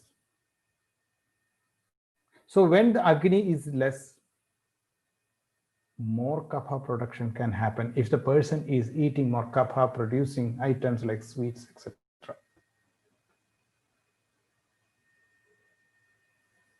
So if a person taking sweet in spring season, agni is weak, kapha accumulation happens. There's already some kapha, added kapha. Immediately the person gets triggered, all kinds of spring season allergies. In the West, we get lots of spring allergies. It's very rare to get a person without spring allergy. And there is one more reason. These days, people blame pollens. I don't know how far it is true. Means there is lots of pollution in the space, isn't it? Lots of pesticide spraying in the plants. Lots of other chemicals in the air. Everything is collected by the pollens. And when we inhale, we get in contact not only with the pollens, we are also getting contact with the pollution. Pollens are only a carrier. It's a carrier. So pollens carry all kinds of irritant factors. This can be manipulated. If you want to make more spring allergies, easily you can spray lots of pesticides, all the allergic pesticides on the plantations or the city trees, whatever. You can plant even all kinds of trees that cause bad irritation pollens. So the whole city, people become sick. Everybody gets into the hospital. It's almost like that. So poor pollens being blamed since then. But these pollens can also be spicy. Why not? Spicy. What happens when you inhale a chili powder? The whole body is almost like burnt. Isn't that? What happens to dosha? Let's imagine. Anything spicy is lekhu, light, sukshma, minute, ushna, hot, tikshna, penetrating. So, lekhu, ushna, tikshna, sukshma. These properties can penetrate, spread instantly, quick.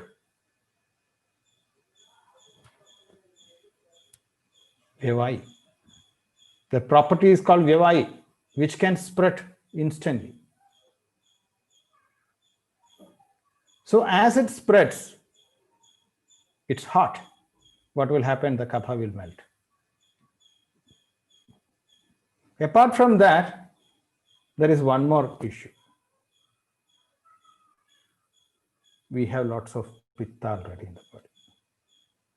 You know that pitta person drinking alcohol immediately get rosacea. Or even with a little chilies, they get almost like hot and fiery. Some people can eat even the small, so spicy greens, that chilies, just like that, like vegetable. So the tolerance inside the pitta factor is different from person to person. So pitta imbalance or a pitta person with kapha imbalance or a kapha person with pitta and kapha combination with impurity, when they happen into contact with all the allergic factors which are spicy, let's say spicy, what will happen? It will immediately melt and start flowing. It's the body response. Is it a reaction or an action? I repeat the question. Is it a reaction or action? As we learn Dravya, Dravya has got a guna and karma.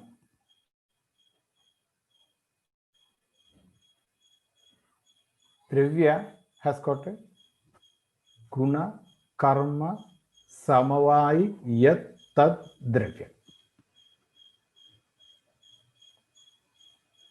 So, if it has a guna and karma, the dravya, it will have an action, is it not? In a samavai, the dravya has an action. So there is no side effect. It's an action. It's a karma. We don't want it, so we call it side effect or allergies. It is not allergy. It is the action, the melting process of kapha and pitta, that reaction.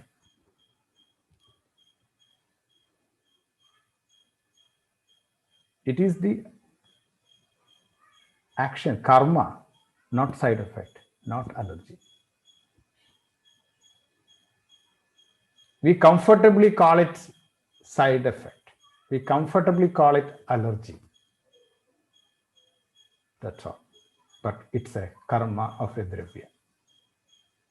It is supposed to make it. Pollens are supposed to make it because it may be tikshna, ushna. Why? In the West, the plant life starts from spring till autumn end. Before winter, everything is finished. Not like full year. The remaining time, the plant is in sleeping mode. Even in autumn, all the leaves, everything is fallen off. So almost what the plant gets is spring and summer. Little of rain, just before the full-fledged, autumn. Only a few months, maybe 3 months, maybe 4 months, something. Depends upon the geographic location. So what happens? A plant needs to start the entire 1 year work in 3 or 4 months. They can't sit quiet. They need to do the big work. Very fiery, very quick. They have to just grow very fast. You will wonder the plant in Europe or in such cold climates, when the spring starts, within 1 or 2 days, you will see it become grown up, very quick, very fast, much faster than our, tropical climate. Tropical climate, it grows slowly. It's a climate adaptation for the plant. The flowering is quick. You will see the whole hill full of flowers. You can't see the soil, it's full of flowers. And the pollens need to do their job quickly. They need to fly, they need to reach the other flowers, do the cross-pollination very quick. They have no time. So naturally, they need to be tikshna, ushna, lekhu, all those properties to fly quickly, to reach quickly, to do the cross-pollination quickly, to become a fruit quickly. Everything is fast. So naturally, it will have lots of pitta in it. Very aggressive. If so, the pollens will be aggressive. The pollens will make more irritation.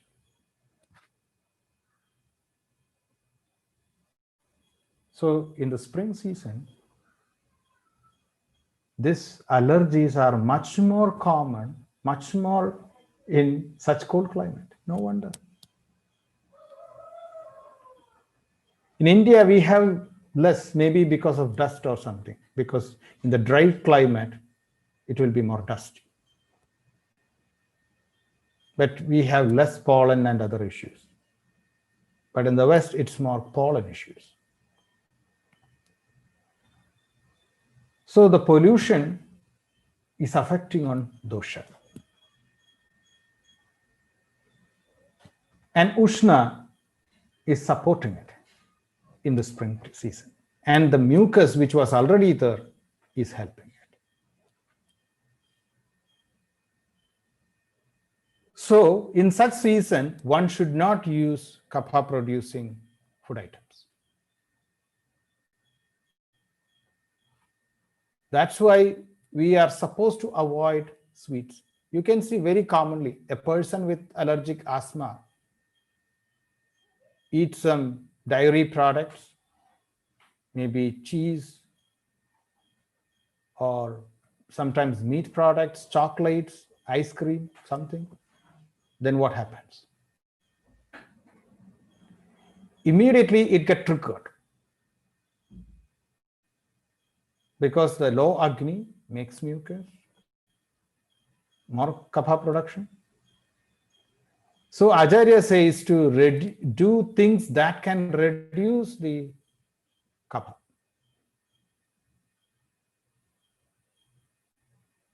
Something like ruksha. And then you will see like nasya, dhuma, like smoke, not cigarette with tobacco or something, but medicated smoke. Or maybe vamana, as I told you earlier, jala, drinking water, and vamana dhaudi, drinking and then vomiting. Or maybe other kriyas even, as a therapy in Ayurveda. Yogic kriyas are like pancharma. The kriyas are like panchakarma. It's a cleansing for each dosha. So according to the situation, we can use. And of course, in the West, it is not easy to do all, intense Ayurveda therapies, administration. Legally, we have lots of issues. So lots of people, because of that, they use yogic techniques, these kriyas. They can practice themselves. Removal of kapha. So anything that creates kapha. Now, the question is that dairy products, for example. It's very common to see people get milk allergy or lactose intolerance, whatever the word you use, it's okay.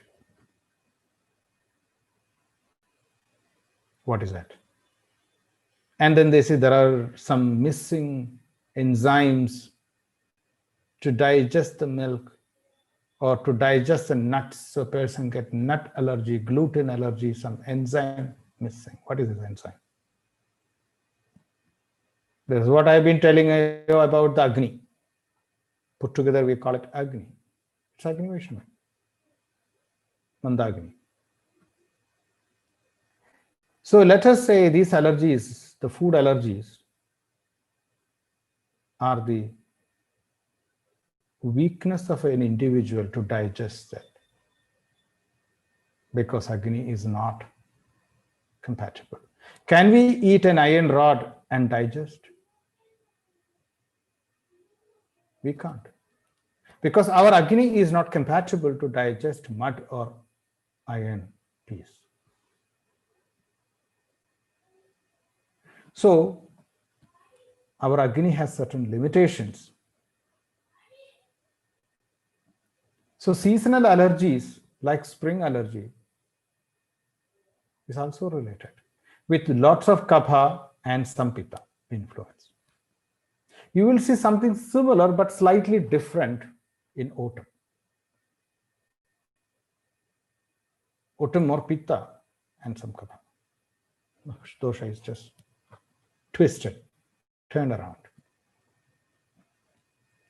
So another thing, in spring season, when we reduce our kapha with food change, imagine, or we do all cleansing techniques, kapha is getting reduced. Even otherwise, in summer, if you live in a hotter climate, what will happen? Look at the ponds, look at the tanks, look at the rivers. In the summer, everything gets dried up. The fields get dry, the plants get dry. In a hot summer like in India, you will see all the leaves are shedding. And there is a water scarcity happens. So everything is dry outside, so what happens inside the body? Inside the body is also dry. So in summer, our kapha is also getting dried. So when the summer starts, we become more hot and the springer effect is reduced. It's more hot. The issue what we see is that the kapha is melting and finished, dried. So all the nasal discharge, everything reduces. Then the person doesn't have much issues. It's all gone. What does it mean? Kapha is accumulating in the second half of the winter, melting, and then kobha happening in the spring, and in the summer, it's getting normalized. When it is normalized, the kapha is normalized in the summer, there is no allergies. Everything is gone. If there is no mucus, how can it cause allergies? So that is the situation. So we say that dosha, kapha has a significance according to the seasons. But the problem is in summer. Summer is very hot. Hot, hot, hot, hot. Very dry. So as it is dry, the body becomes weaker.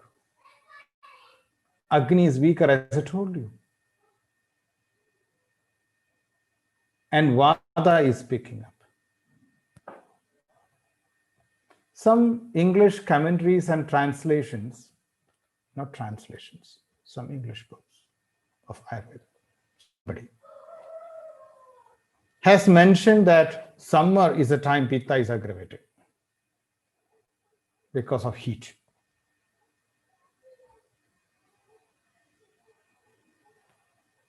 It is the time when Vata is getting aggravated.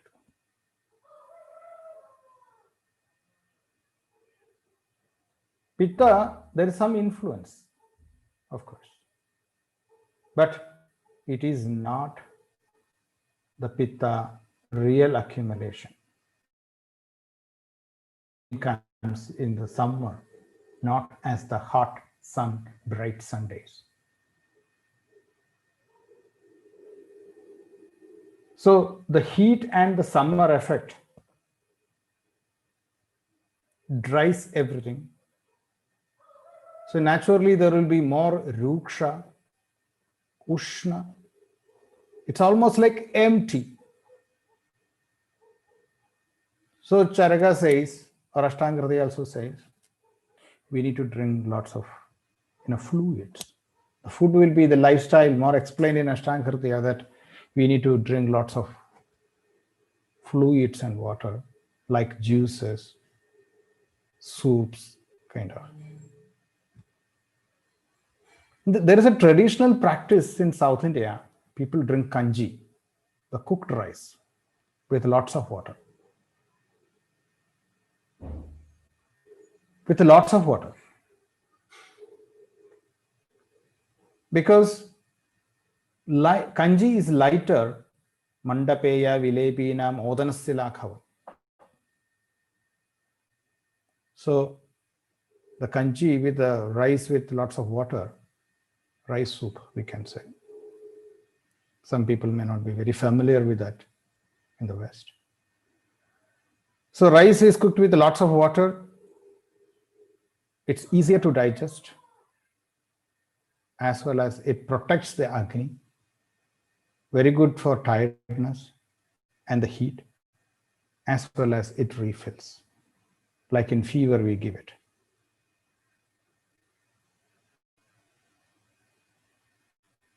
So that kanji, and in some cases, people who can drink milk, those who don't have milk problem, there is a procedure where kanji is cooked with milk. It's a traditional practice. Milk kanji. Some people use little sugar. Don't put salt. Salt and milk doesn't go together.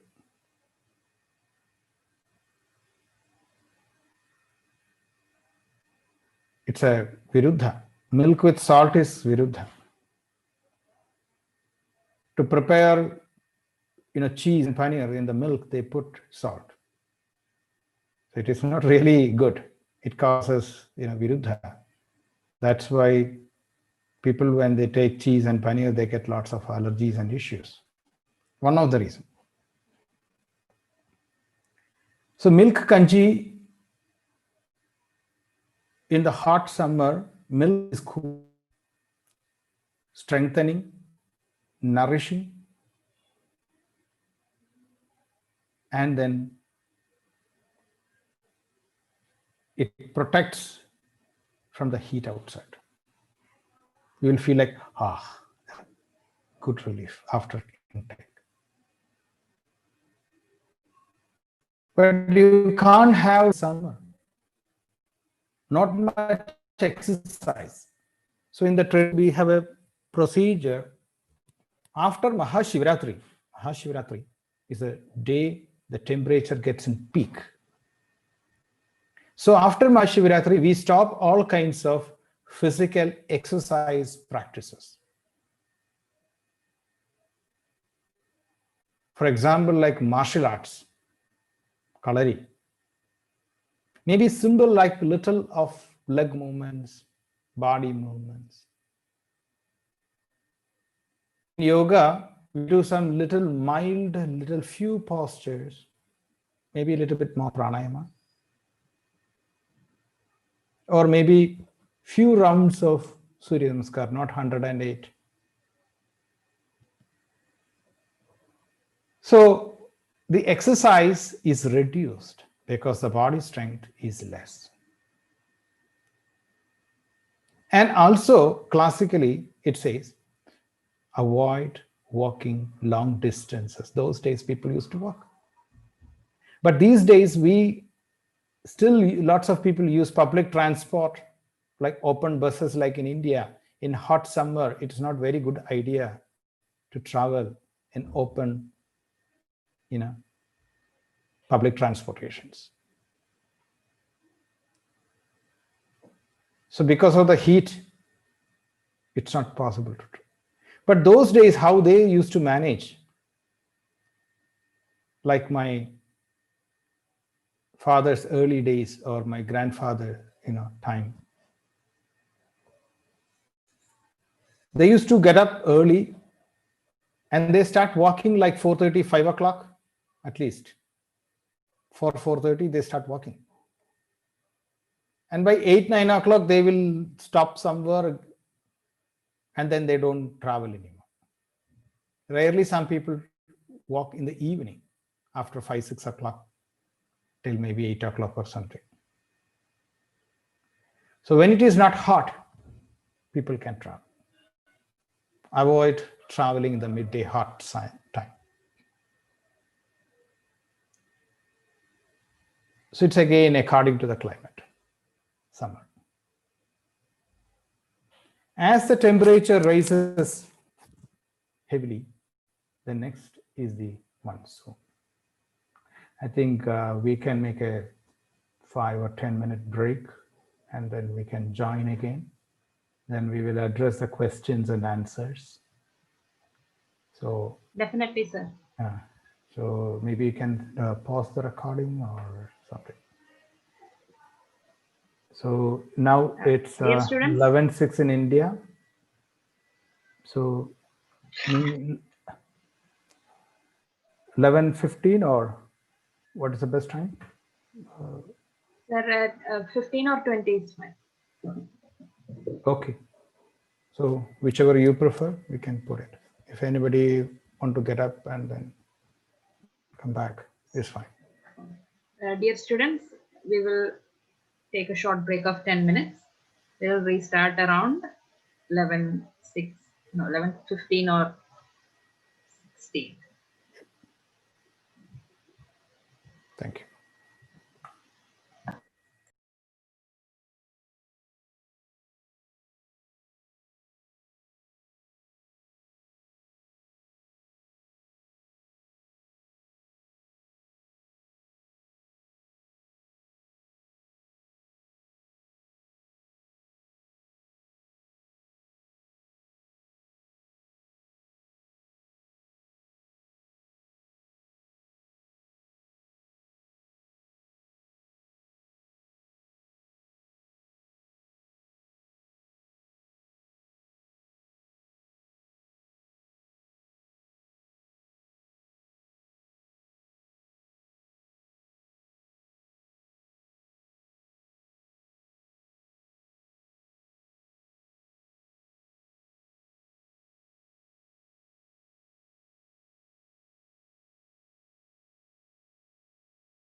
Welcome back, sir, to the program.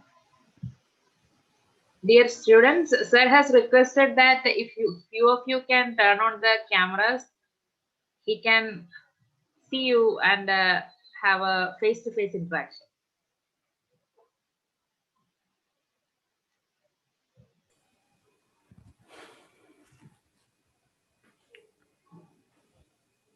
Welcome back. Hope most of you are back again. It feels more lively and comfortable when we see each other. Otherwise, it's almost like talking to a wall. And for us, it's easy to understand what the other person is following.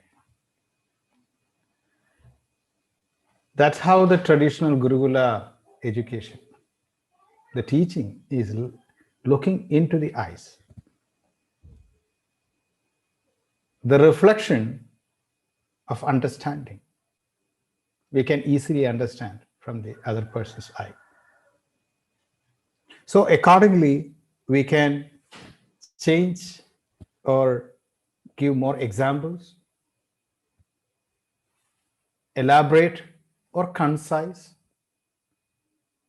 or more go in depth. That's easier. And especially when we do in a larger group, we need to put everybody together. And the first half is the tough one, because we need to put everybody in the same focus, same energy, people with different levels of understanding. And the teacher need to understand where the other person is. So more lively will be much more easier. So that's why I have suggested that those who can, turn on the camera would be better.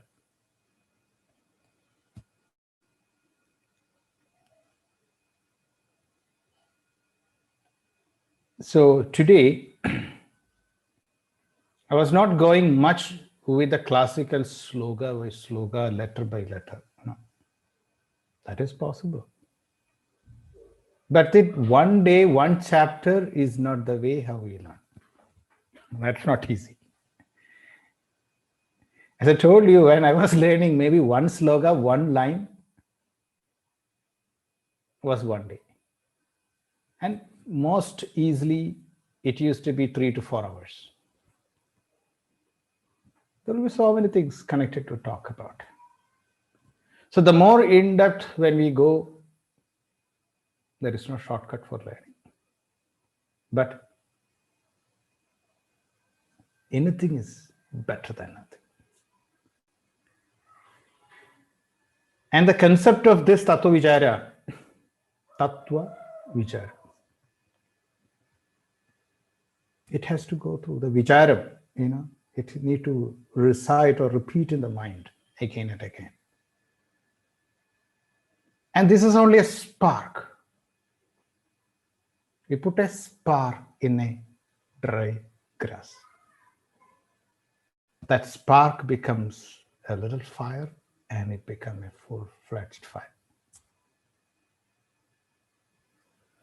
So just putting spark here and there, and it makes lots of flames and lots of torch everywhere. So we become the ambassadors of Ayurveda. When students come to learn to us, we used to ask like some questions or we used to tell them, this should at least benefit themselves. Ayurveda, the wisdom, at least. Or if possible, they can pass on to their family and friend circle. Or if possible, they should be able to spread to the whole world as much as possible. contributing to the community. So it's all depending upon your capacity. Remember, we say always the true spirit of learning, true spirit of being a disciple. There is no competition between you and your colleagues and friends. Remember that. There is no competition between teacher and student. Never. It never happens. A teacher can only feel like how the best student is the proud of a teacher. Proud and pride. I would say it's an ego of a teacher, the best student. Sometimes I have seen in the training programs in certain cities where, the people come from the same city and they each other will look, oh my God, he's learning the same that I'm learning. And is he going to be my competition? Nobody can, be an alternate for other person. Whatever we is for us, it's all fixed. Whatever for them is fixed for them. When we don't understand properly, we think that the other person is competition. So in Gurukula, this is one of the lessons we always tell people. Remember, there is no competition for you. Those who are supposed to come to you, they will come to you. Those who don't want to come to you, they won't come to you, they will go to your next other person. There is no unhealthy competition, negative. It's because when we don't, learn properly, it happens. So we say Vidya Dadadi Vinayam. Vidya, the knowledge. Dadadi gives. Vinayam, knowledge, humble. As the tree branch with full of mangoes, the more fruits on it, the tree branch become more Ramita. The tree branch doesn't go up because of that, oh, I have lots of fruit, so I'm more, no, it goes down. So we need to be much, we become much more humble, the more, and straightforward, honest, truthful. Then everything flourish automatically. Things will come to us. We don't have to run around. You sit in your place, because we say a physician become like a yogi. Just before going to the topic, our Ritu, because of the Gurukula concept, which we are highly, focusing on this platform. So I'm just telling few of my such words.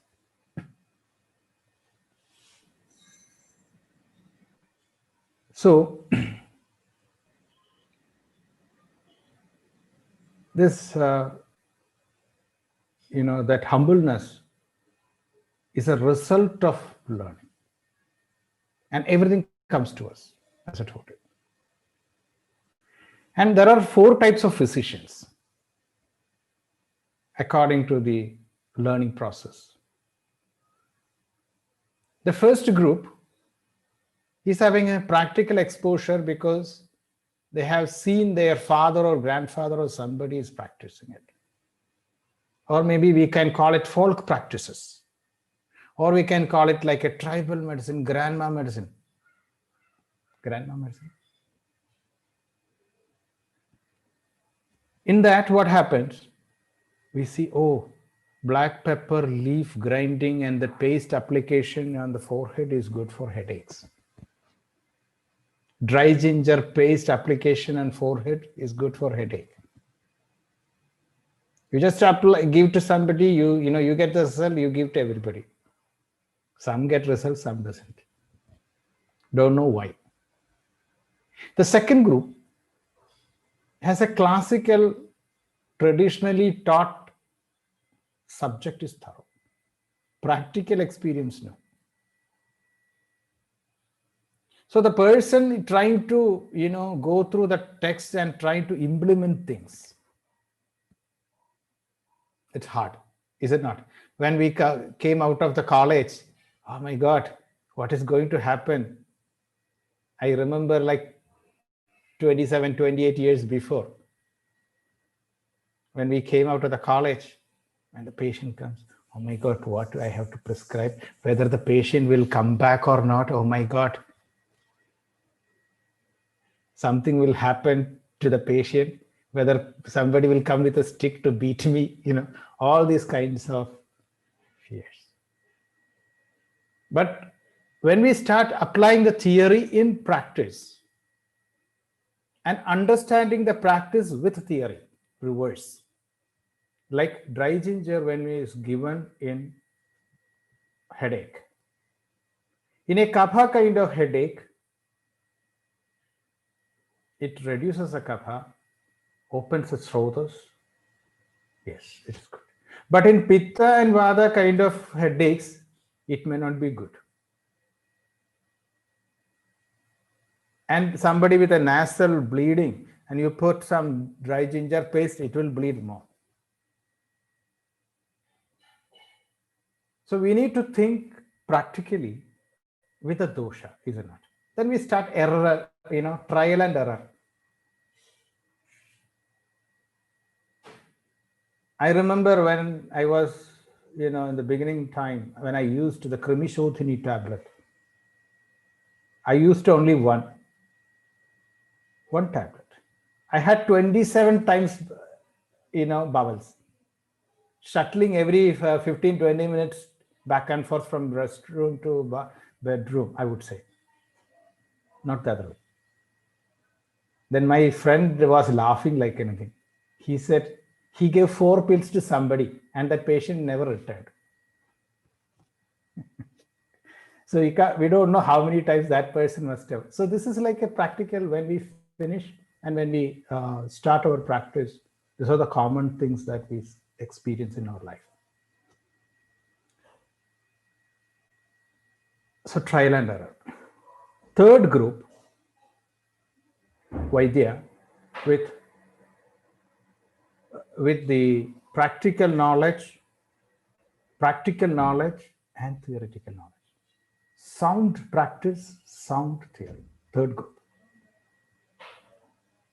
Now we come to the fourth one. Fourth group is totally different. Totally different. As the prescription is given, it works. I have seen such physicians. They don't know how it works. It's almost like that. Their love for the patient, for the well-being, the truthfulness, the honest.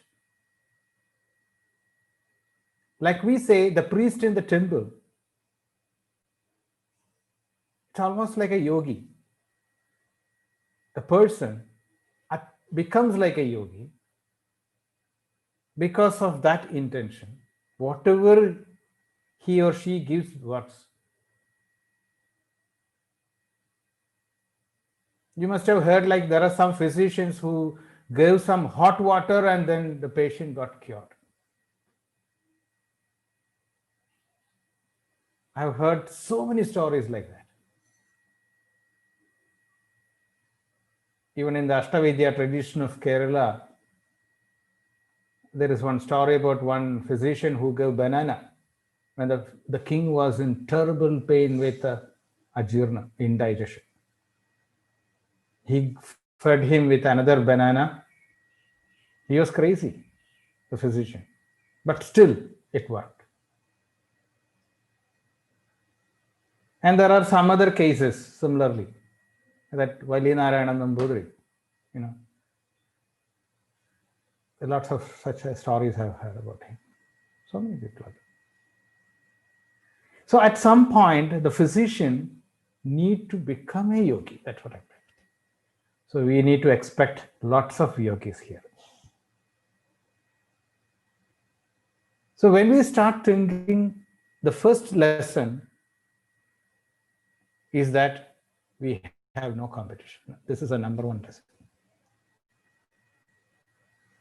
Try to be honest, try to be truthful, try to be straightforward. The real Shishya. You try to be a real Shishya, you become the real Guru. You try to be real Vaidya or real Shishya, you become the real physician. That's all. You don't have to try to become a Guru. No, then it doesn't happen. Only in dress and all the cosmetics it happens, but not in reality. So try to be a good Shishya. That's all. So now let's move on to the topic.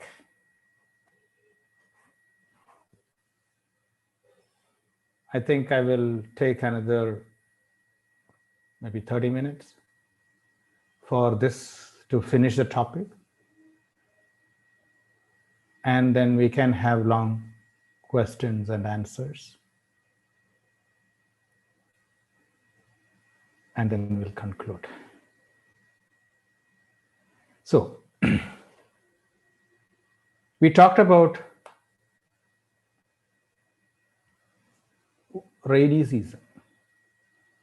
I told you earlier, whenever there is a rain effect, even in a hot summer, when you get the first summer shower, just imagine it's a very hot climate and suddenly you get a rain. You get thunders and heavy, maybe not not even a heavy rain, just a shower. Not heavy rain. That's easy to take practically to think. During the first rain, you will feel much more hot and humid. You start sweating.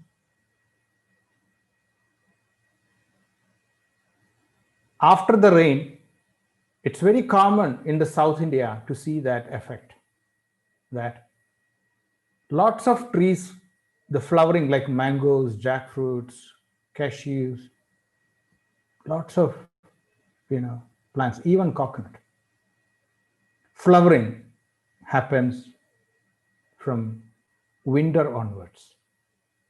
Even amalaki, gooseberry. With the first rain, the whole the water is almost like a steam on the tree. Lots of heat. There is an amla vidaham, we call it. That heat is absorbed by the plant.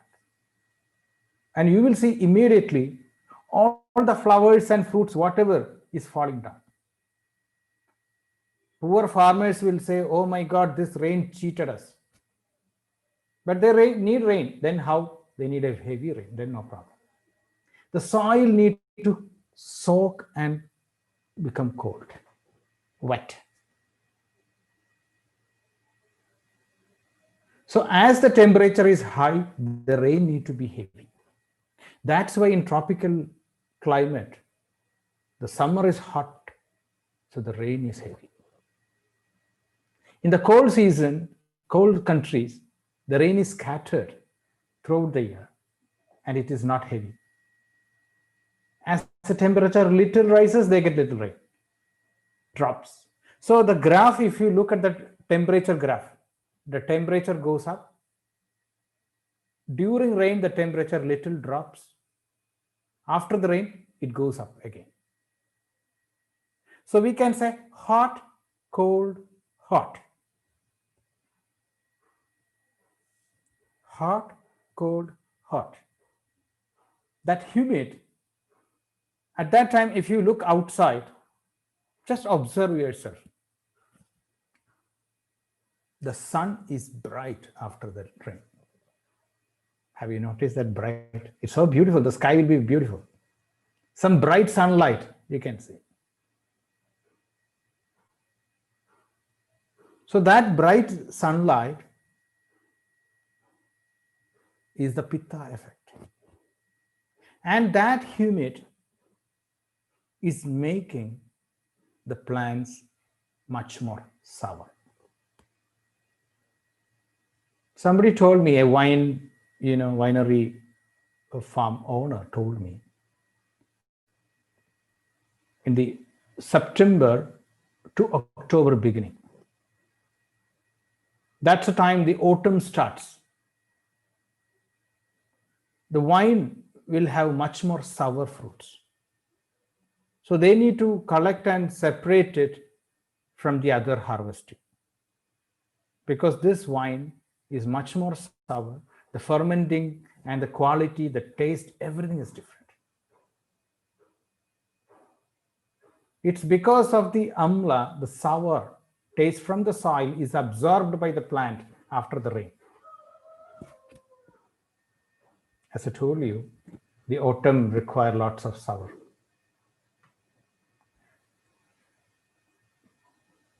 So the first rain from the hot to cold, I'll give you another example. Take an iron plate, heat it. You dip it in the water, you get a smell. The temper of iron is changed. You can change the iron into cast iron or soft, like a spring you can make it, or like very solid and strong. Different grade, depends upon how you heat and dip it. Cool it. Same thing happens with the soil. Even iron, the quality can be changed. What about the soil? As the summer has got lots of ushna, the hot effect on the soil. And Charaka says there happens accumulation of sour taste. Tikta, Kashaya, and then Katu in the beginning, in summer. Then that in that Kadu, when rain happens, it becomes amla. So in 90s, when I saw lots of trees getting yellow color, particularly after the Gulf War, the Kuwait invasion, Saddam Hussein, that episode, I noticed lots of coconut trees in all over Kerala was getting yellowish. I think in Germany, you had yellow, that same issue in 80s. And in the Black Forest area, lots of trees were cut. Or maybe late 80s or early 90s, I can't remember that. So it is said to be like a pollution. Whether it is the Saddam Hussein and Gulf War and all the chemicals moved to the Kerala coast with the rain, it became like an acid rain. The soil got contaminated. Lots of fisheries in the southern belt got damaged. Lots and lots. All coconut trees turned into yellow. Soon after the first rain, everything is yellow. So I tested the soil and I found lots of acidity. So we put lots of salt and then onions, crushed onions, burned ash. That's a traditional way to compensate. And it became better. And with the heavy rain, what happens? With the heavy rain, all this acidic get washed, cleaned, and goes to the ocean. So after the heavy rain, with lots of water, It's cooling. So pitta, though it is supposed to increase with that, in the rain time, it doesn't aggravate, because cooling is a treatment. Cooling is a treatment.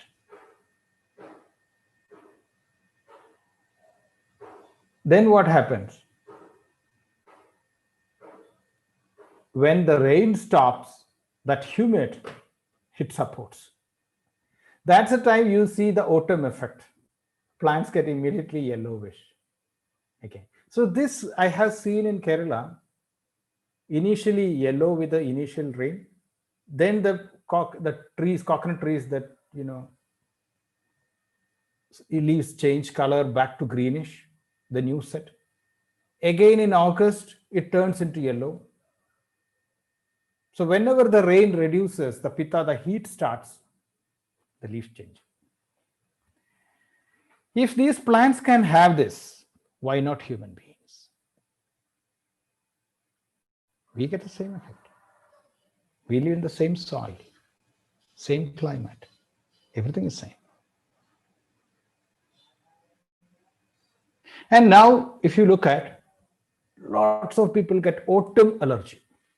All skin allergies are usually either in spring or autumn. Spring, you can say, okay, it is because of the pollens. Then what about autumn? In autumn, because of the pitta effect in the body, because effect in the soil, in the water, everywhere, it is affected on us. So people get lots of skin issues, lots of skin issues. What is the treatment for pitta? Virejana. You will see in Sharat season, in the autumn time, to do Virejana, purgation. But I tell you, this has to be according to the Agni, according to the body strength. For a person who is bedridden, give a strong Virejana, that will be the final one.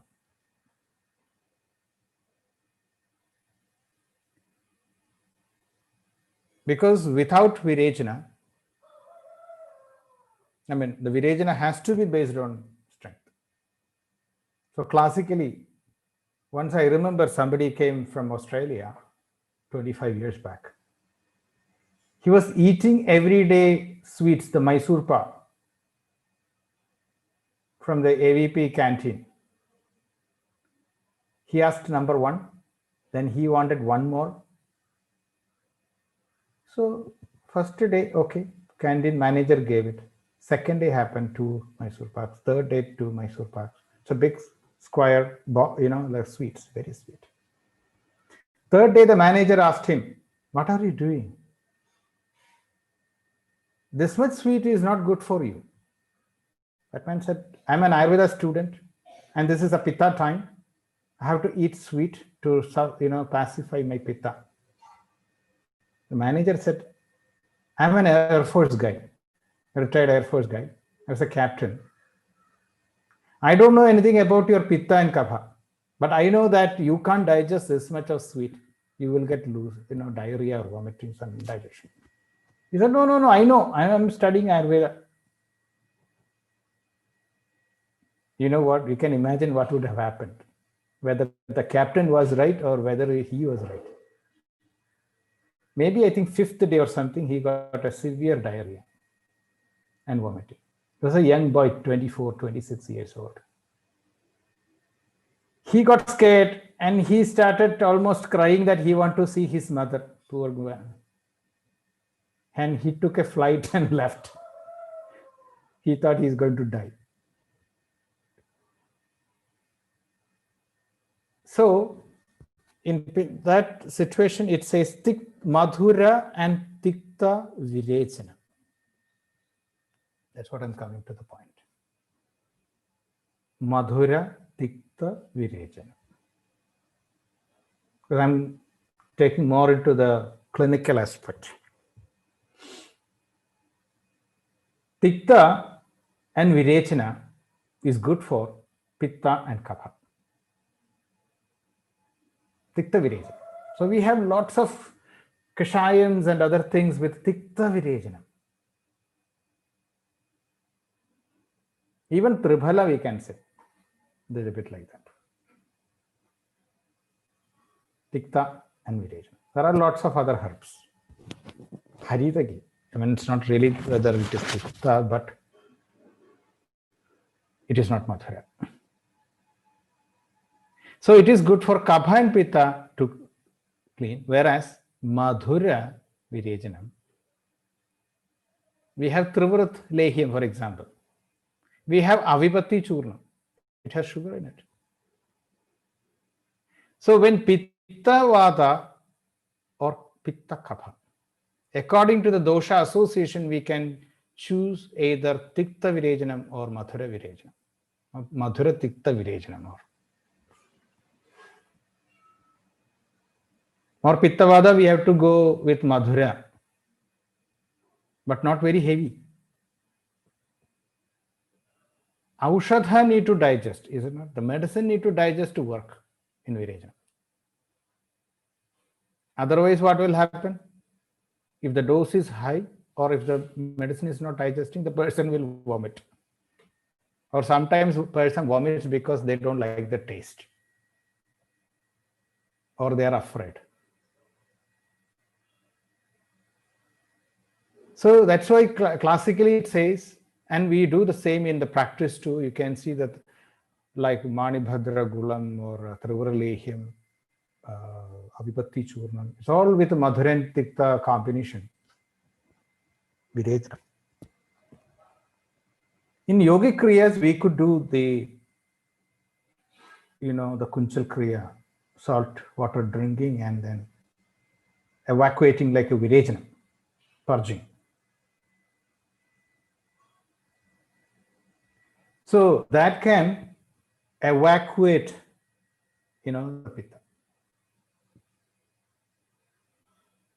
In such situations, if you observe, you need to be a very good observer.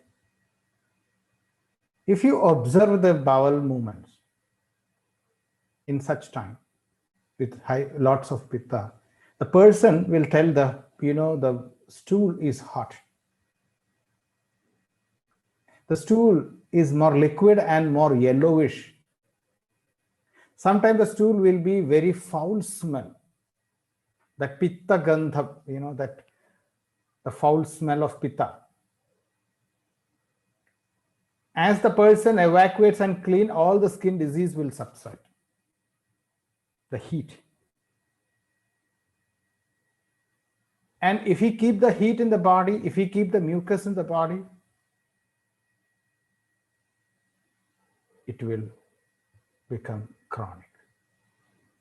So every season we are supposed to eliminate or we are supposed to clean in every season, not to carry forward.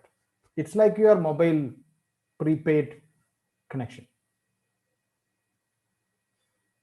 You put some amount in the connection, you use it.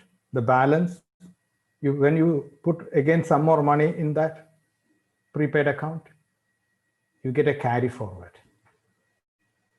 So your doshas get carried forward to the next season. So that's why we have a Ritu Sandhi, a junction of two seasons. Junction of two seasons, the last week and the first week of both seasons, which is supposed to be a transition stage. This transition is very much applicable for people who fly frequently because they get jet lag. I fly a lot. So what I do, before starting the travel, I eat less. And my mother used to ask me, now she is no more, you already eat less, then what you are going to eat when you are about to travel?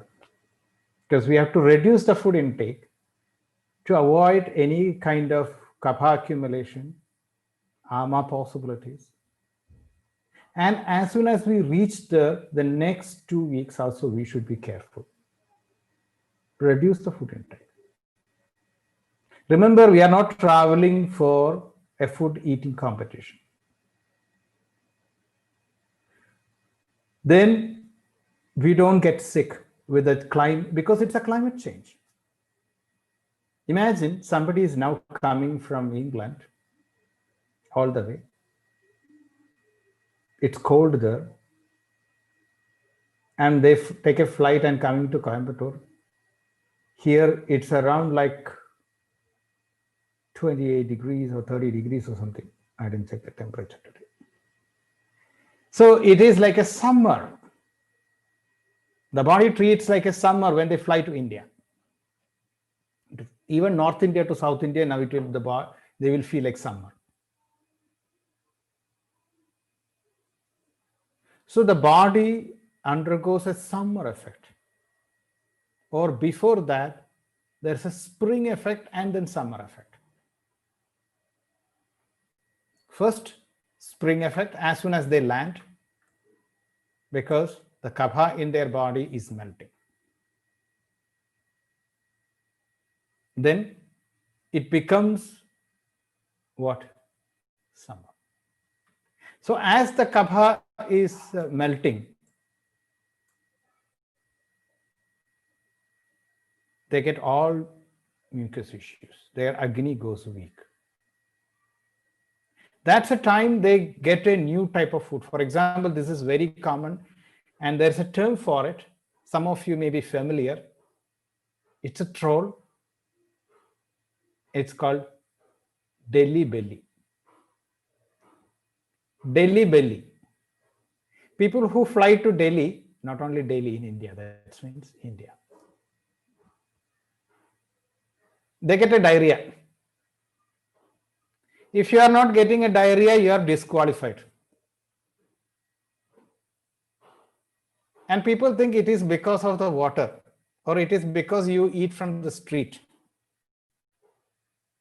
or you think it is because of the food cooking in India. Not necessarily. You are coming from a cold climate to a hot climate. Agni becomes suddenly weak. As I told you earlier, the adana effect. The mucus is melting. If the mucus is melting, it affects the agni. And it makes lots of mucus. Like this spring. Just the spring is happening in your body. That's the time the person eats all kinds of oily, sweet, different food, get tempted, start eating everything. As I told you, the sweet, that guy who was eating sweet, he don't know how much sweet he can eat. This is a typical example with lots of people. Because it's a different food. They don't know how much they can eat and digest. So they eat a lot. They eat all the pani puris and then, rotis and sabjis and whatever. Then they get a diarrhea. They call it Delhi belly. It is the weakness of their agni resulting into indigestion and diarrhea, plus the vasanta, the spring effect in the body, the mucus melting. Altogether, everything is flushed.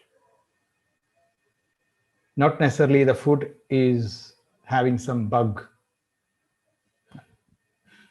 Not necessarily. So, because of all these issues, it causes a diarrhea, Delhi belly. So even the travel can happen this. Same thing, the rain. There is a change up and down which causes agni problems. That humidity, then the pitta aggravation. And one more thing with the monsoon is that maximum number of strokes. cerebral hemorrhage. In England, Bell palsy is more commonly seen either too much drizzling, raining, situations. June, July, August, September, October, that whenever there is rain is heavy. That's the time maximum number of strokes, cerebral hemorrhage, Bell palsy, all these conditions we get. Maximum number of cases is at that season, not in summer. Because after the summer, when in the rainy time, when vata are getting affected,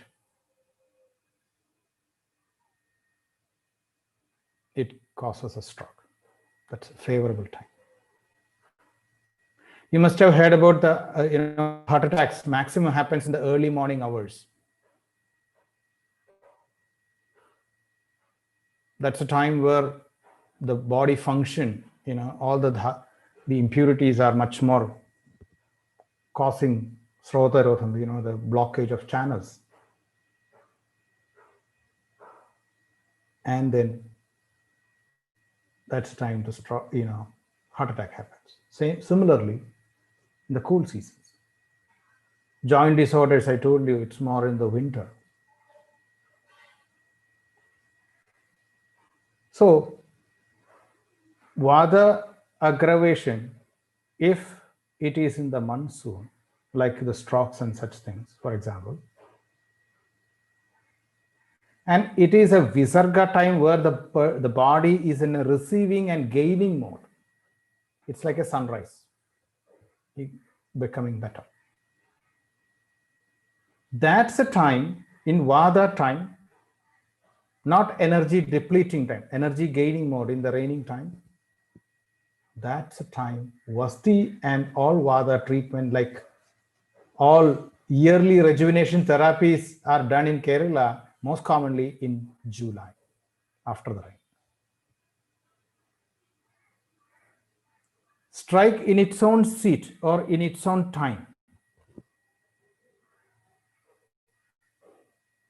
All the treatment therapies done in the vata time. So this will be opposite season in southern hemisphere, like in Australia, South Africa, or Brazil and Chile, these kind of countries. We have to consider it will be like in January or February time instead of July, because it's just the other side of the earth. So seasons are changed. As the Vasti treatment is in rain, Vamana in spring or remissus, purgation in autumn, the Pitta time. So according to the doshas, according to the seasons, the therapies. So all based on that.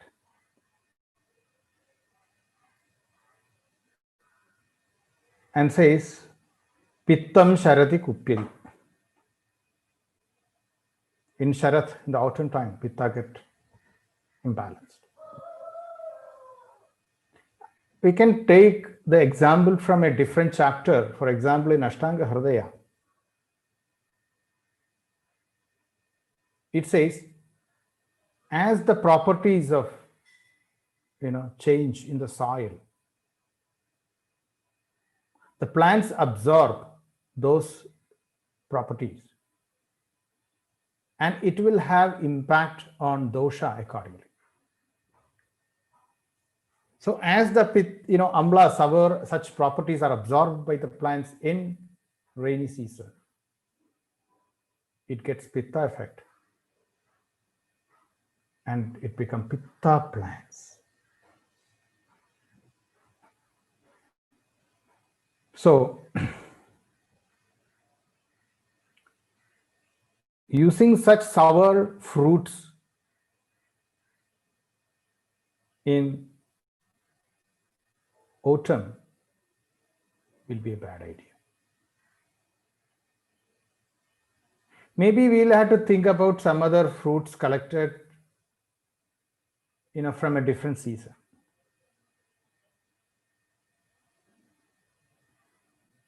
Depends upon the dosha impact.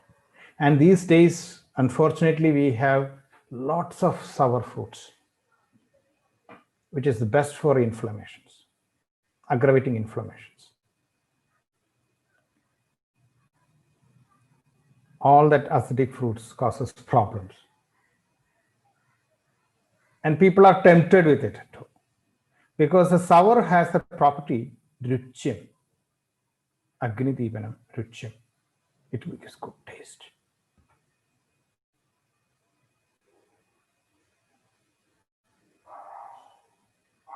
So even soft drinks, they make some sweet and sour, salt, like a combination. Because that combination makes some taste, people get tempted. So that is the reason they use that technology. But when it becomes too many, it may be viruddham. Then it causes health issues. Then Hemanta we already seen earlier.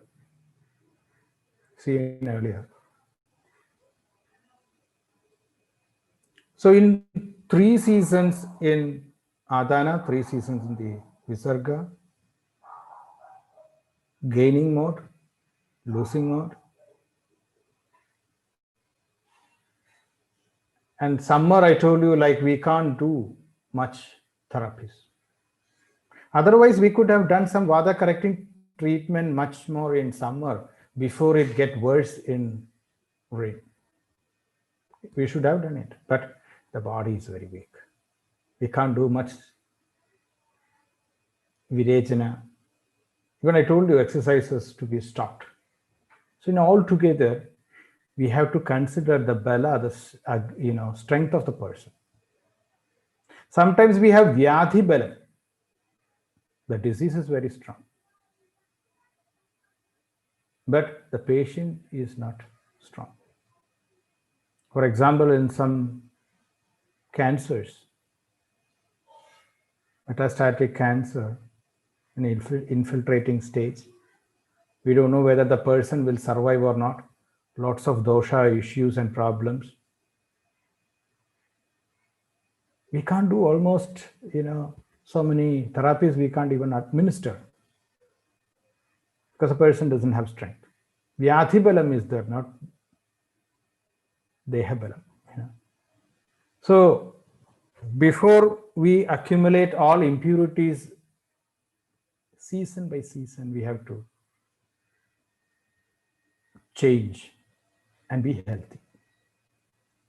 So after how much to eat, and if we consume too much, what happens? That's all happened, explained in Matra Shidiyam. In Ridhucharya, food and lifestyle related to overcome in the season. So basically, Ridhucharya is meant for protecting Agni.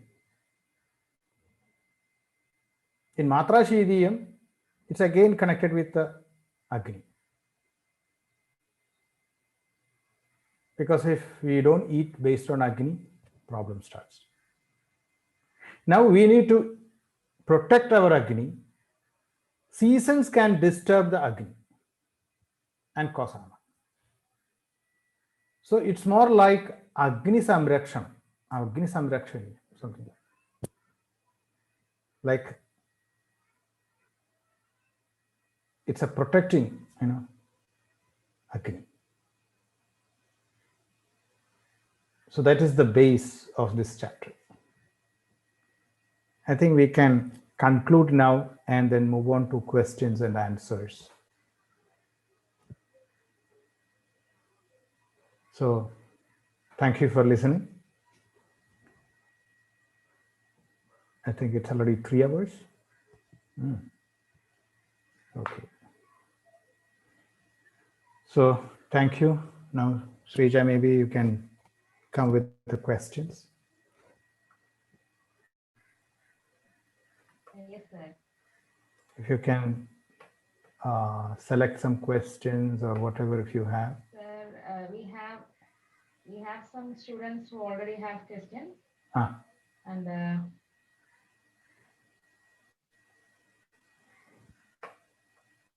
oh, that's in the chat. dear students, please raise your hands if you have questions. I can unmute you so that you can ask the question to sir directly. Otherwise, in the text also chat, also somebody put some questions. I can read one. Yes, sir. Shishire Rukshashira, Vadasya Rukshashira, Hemande Snigdhashira.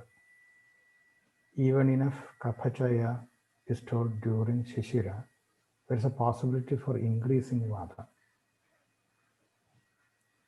Tatra Shishire Rukshatvam, Bahvavayu Rukshatval. Yes, that's exactly what the answer is. North wind, northeast wind, wind blows from land to the sea. Tulyar tu Gunatval Vadajaya. Sometimes vriddhi in certain people. Rukshatvat snigdha abhava thadu parinamona samyak. This may be cause manovyati, more ruksha, gunavriddhi related mental diseases in Shishira. Can we think like this? Yes. The question is, it's a ruksha and shida in Shishira. Ruksha is dry and cold. And in Hemanda, it is Snigdha Shida. Because of Snigdha Shida, the Kabha, the melting and then not melting because of heat from outside. There is a heat gradual increase of temperature, as I told you. But still, depending upon the geographical location, the cold or hotter, that varies. So the melting process is based on the temperature outside. But in general, spring is still cold. And in South India, we don't have spring. We jump from so-called winter to summer directly, just bypass. But in other places, you can experience it. And in Ruksha and Shida, in Charaka itself, explains Rukshatva, because of the Ruksha, lots of Vayu, Ruksha and Shida. Vayu aggravation will be there. But at the same time, lots of Saumya still there. Yeah, that's what I told you in the beginning, like old age people, they will have lots of joint disorders because of the dryness and cold. It affects their circulation, joint pain starts.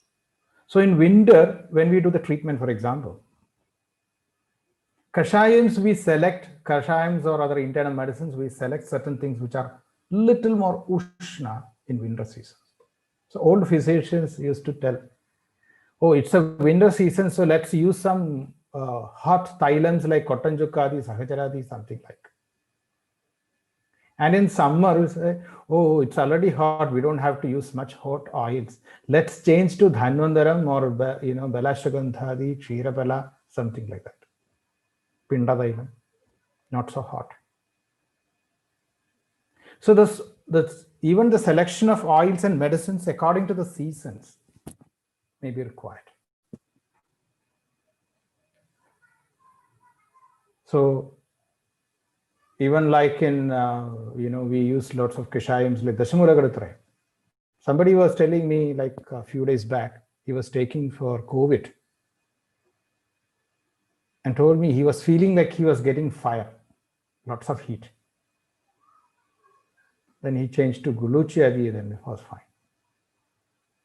So sometimes, like Ushna, according to the seasons, according to the place, so we will have to customize. What was, Srija, you said some questions, did you? Sir, definitely, sir. Sir, one question is that earlier in the class you explained that in Germany, people experience the whole seasons in one day. So is there any charya that can be practiced for this? Okay. But within a day. That's the toughest one. Because, for example, in Germany, in the morning, as I told you, we'll see the mist and little, like a winter-like thing. Maybe Heike is here, she can tell how she experiences in winter. So in the morning hours, the person feel like winter. Then little later, when the bright sun comes, it's like a spring. People go out. I'm talking about in April, May, that time in Germany. So people go around and then, they for hiking or like picnics and going around, they're happy. Everybody is so happy. Suddenly the north wind blows and the whole climate changes. It suddenly starts drizzling and raining. So after the heat, the rain starts. After the rain, you see the bright sky. All these things you can see in a day. Even we experience the same effect in the cold countries when you travel. For example, if you go to cold season in United States, the house inside is maintained with the heat, the heaters. You get out of the house, you get the garage, it's cold outside. Then you get into the car, again heated. You get out of the car, it's cold outside. You get into a supermarket, it's again hot. You get out of the supermarket, again into the cold outside, again into the car, again to the garage, again to the house. How many times the hot and cold do you go through? That causes disease. So certain things we can only, in such situations, we can only do like take a light food. Eat light. According to the hunger, you need to feel the hunger, not only for the breakfast. Then lunch, you need to feel the hunger. The lunch shouldn't be heavy, so you feel hunger for dinner. If you get hunger 3 times a day perfectly, and light belly, light body, feeling lightness, not heaviness. After eating, we shouldn't be like a python, the snake, like a fully down and sleepy. We shouldn't be like a python sleeping for 3 months after eating a goat or human being. So some people are like that. After lunch, straight to the bed and sleep for a couple of hours. That's not proper. So only the possibility is that such climate variations, or when we go out to maintain healthy, the best thing is eat light, avoid junk, eat on hunger, eat on time. That's most important thing. Eat on time. No erratic food intake. What else, Srija? Any other questions you want to address? Oh, there is one more thing.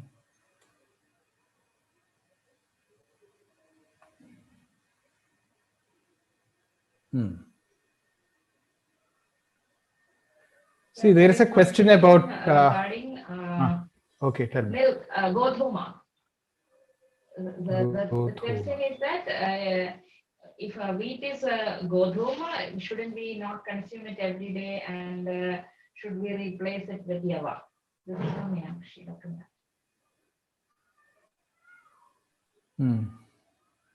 should be replaced by? See, I don't know whether my internet is weak or can you people, hopefully you hear me? Yes, sir. We can hear you. Okay. So, see, it's based on our, adaptations. It's based on adaptation, I would say. If you go to Punjab and ask people not to eat wheat, not to eat every day, they will kill you. You go to Italy and ask people not to eat cheese, not to eat all this, all those their food, no, they will kill you. Because it's their basic food. In Bengal, fish is very important. And they call it Ganga Pushpa. So there are certain things that we will have to consider about Satmya. Something which my parents, my grandparents, great-grandparents, great-great-parents, it is said minimum 8 generations required to change this. Body get adapted, it takes 8 generations minimum. Maybe a genetic factor. You must have heard about in certain, in the Hindu families, when, the family get divided, when one person die in a family, even after some generations, they say, oh, somebody died in our family, so we have to keep 10 days or 12 days away from all rituals. There's like a kind of untouchability. They don't go outside. They have some rituals because somebody died. After 8 generations, they consider like almost like a separate family. But still there is some. After 16 generations, it's totally changed. They can even marry between 2 families. Because it doesn't affect the genetic, because there is lots of change happened. That's what it says. Then it is considered not even the same family. Same thing in the food habits. After like minimum 8 generations, it takes to us to change our food style, effect on our body. So for example, like in my childhood, that was the time idli, dosha, chapati, all these things were becoming more part of daily routine. My grandparents, they were not eating much idlis and doshas every day. So our body will be, for example, like when I travel overseas, weekly once if I get some Indian food, my body feels so happy.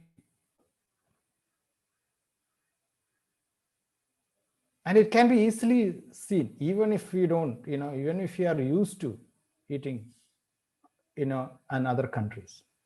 Same thing happens. I have seen people who come to India. We talk about all the good, food, and godhuma is good, rice is good, that is good, good vegetables, good vegetable, vegetarian food. After a month, they feel very weak. They just go to some restaurant, some people eat some non-veg and some, burger and pizza, pasta. Oh my God, they got life. Many of you who have traveled in both ways, you must have experienced this. So Satmya plays a big role, number one. People who, need, otherwise need some kind of change. Even lots of people 3 times a day meat eaters. So Godhuma, like you said, and change, all such changes we can only adapt practically based upon body. So that we have to say customizable. For example, like in Chikitsa or in after delivery, it said Mahadim Matraya, with a full dose, heavy dose, ghee should be administered in the Sutika, the just delivered lady, because there is lots of Vata imbalance. We can't give ghee. The person will get diarrhea and they will die. Definitely. Then why classically it is said? We have to make the person strong enough to digest the ghee and fit to have snehapana. After that we can give. So we have to do the preparation first. That is understood. If we say Vada Vyathi, Vada type of Jara, Pitta type of Jara, classically we don't get it, as you know. As the stages convert and changes, we have to analyze and then do. So it's all practically, we have to customize. What's the next question?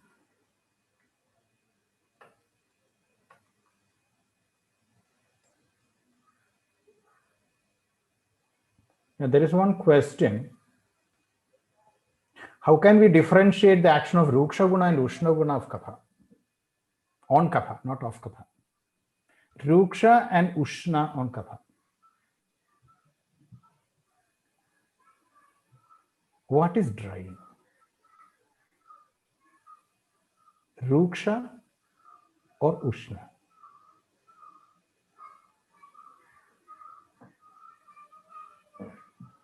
If you keep some vegetables inside the fridge, or you keep some leaf, fresh leaf inside the fridge,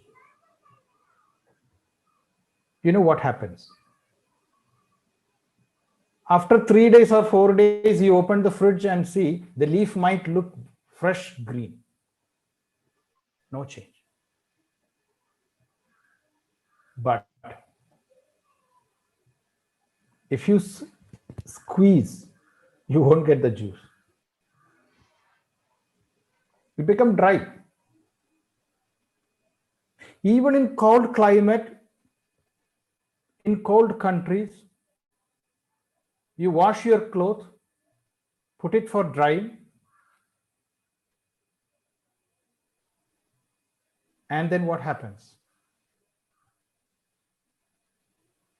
It dries normally. So Ruksha quality in the air is drying the cloth or drying the leaf inside the fridge. Ushna is only supporting to it.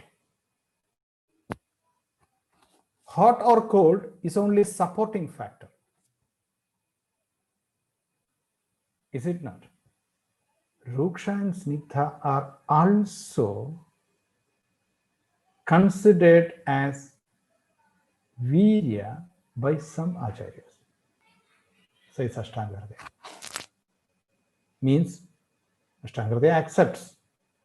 It accepts as Virya. But predominantly we use only Ushna and Shita. That's all. Because all our Chikitsa is based on Ushna and Snigdha. Sorry, the Ruksha and Snigdha. So Ruksha and Snigdha are the two other Viryas. And if it is Ruksha, dry, it will dry. So the Kabha is more of like drying. That's what happening in summer. It's dry outside. Drying. So the Kapha become, all the liquid aspect is gone and it become more thick and then disappeared. At the same time in summer it is hot too. Heat is for melting. It's like Giri Prasravanam, as I told you. The word is used, Giri Prasara. Even in the chapter, Vasanta chapter, it talks about the same thing, melting kapha.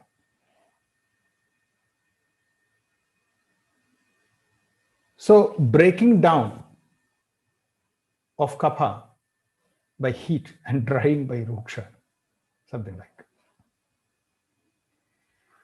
Okay, what is the next question? We have more questions, I think. Some more questions have come from YouTube. Okay. Can Hamsodaka concept be applied at present and be used?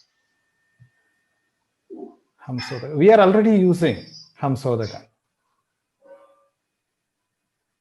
No, that is Gange. Sorry. That the rainwater we are using for Gandha Tailam preparation. That's how it should be. This The Anudailam also, I think, is prepared. yes. So it's a specific. That's why I told you in that clear water. Ashtanga Hridaya, when it explains, not Ashtanga Hridaya, Ashtanga Sangraha, if you look much more. Ashtanga Sangraha Ruducharya is, that chapter is used earlier, I don't know now, in MA Sanskrit. In post-graduation in Sanskrit, it was one of the chapters to be taught. Because it is so poetic. And it talks about beautifully explaining, it's almost like explaining how the sky, plants, everything are. Very poetic. Very much visualizing how the climate look like. So all these, like how the clouds, how the plants, how the water, and even the water on the bottom, the riverbed, we can see like a glass in Sharat. Just like a glass, so clear, unpolluted, no contaminated. That's a time that star appearing in the sky. It's called Sharat Chandra.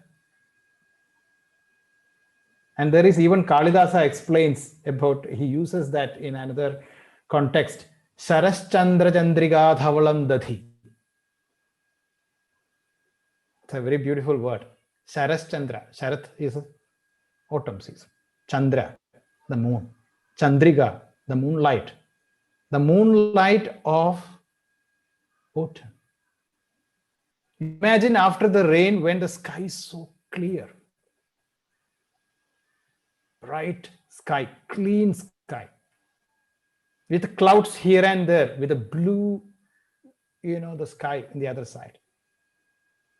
And in the full moon day of autumn, the sky is so clear and the moonlight is so bright. Very, like milky white kind of. Those who haven't seen before or observed, wait for next autumn, Sharat Paurnami. Paurnami in Sharats. We have same in like Vasanta Paurnami, you must have heard about it. Even in spring, there is something like that.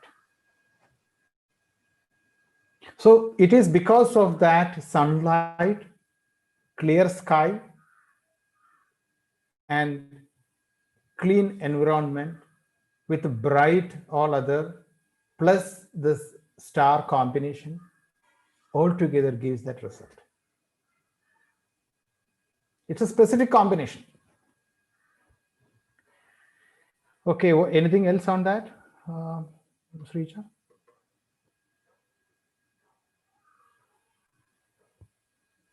Any other questions from YouTube?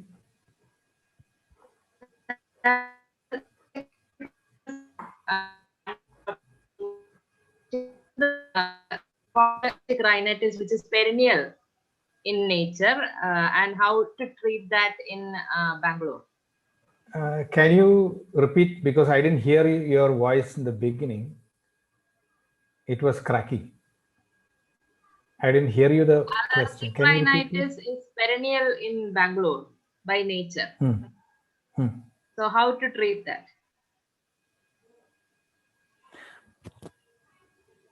As I told you, allergy is a action, not reaction, I told you.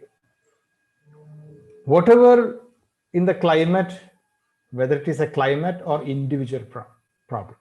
See, we all have a nature to blame others. That's a common human tendency. Oh, I'm fine. I'm perfectly perfect in everything. It is all problem because of that person. The same thing, we are blaming the other things. Of course, there is a pollution and other things, factors affecting, but we are not keeping our body clean. And most common thing in the allergic issues, if there need to be something supporting factor to cause the allergic rhinitis. Whether you get a nasal septal deviation or nasal polyp or sinus issues, to bulge and swell, you need some mucus. So first we have to work on Agni. First we have to avoid junk food. First we have to avoid all sour and mucus producing food. That we have to cut down, no doubt. That's why people, they use some kind of like for example, like tamarind rice, lemon rice, some chocolate, immediately it swells and becomes worse. Ice creams, then it will become ice cream. So everything become, the kapha accumulation, making the swelling. And then on that, all kinds of things happen, isn't it? I have a trick. I'm going to share with you. There is an oil called Ksharadailam. It is actually prescribed for years. Is it not? Ksharadailam. It's actually used for Karnapuram. But I use it for nose. So maybe in one procedure, we can use earbuds, dip it, and then insert into the nose. Those all nasal polyps will shrink and it will disappear. No need of surgery. Even we can use as nasya, one drop. It's not very burning like Kanadaila. It shrinks. Allergic rhinitis will stop. As it swells, Thank you, sir. all nasal, adenomas and polyps, it will disappear. I don't know anybody else doing it. This is my personal experience with my patients. It works so well. Using some oil from other contexts, because it is a nasa arshas. I took it that way. The arshas or the piles like growth happening in the channel, and it's an alkaline one, like a Kshara Sutra kind of procedure. Like Kshara Sutra, the alkaline thread which we tie and use for arshas and fissures, fistula, etc. I even applied, asked for my patients to apply on hemorrhoids too. It shrinks. So it's a Kshara application for nasal polyps and other nasal, allergic rhinitis and all that. Dhumam is good. Dhuma, smoke. It will fix very quickly. You see, it is explained in Vasanta season to administer dhuma. One simple combination is Vaja, Acorus calamus, Yashtimathu. What is that? I forgot the but sometimes it just doesn't come. Glycerize Yes, glabra. glycerize. Yes. So, Yashtimathu, then turmeric, curcumelona, turmeric powder, curcuma. That's Spanish. Then we can use like black pepper powder. Sometimes I use dry ginger powder as well. And one more, garlic. Garlic we can't, burn because it is fresh. So I ask people to chop it into small pieces. Mix with ghee. Spread on a cloth and make like a cigarette. Like the width is only this much and maybe a long ribbon like cloth. Paste it on it and roll it. Make a cigarette. Smoke. It works well.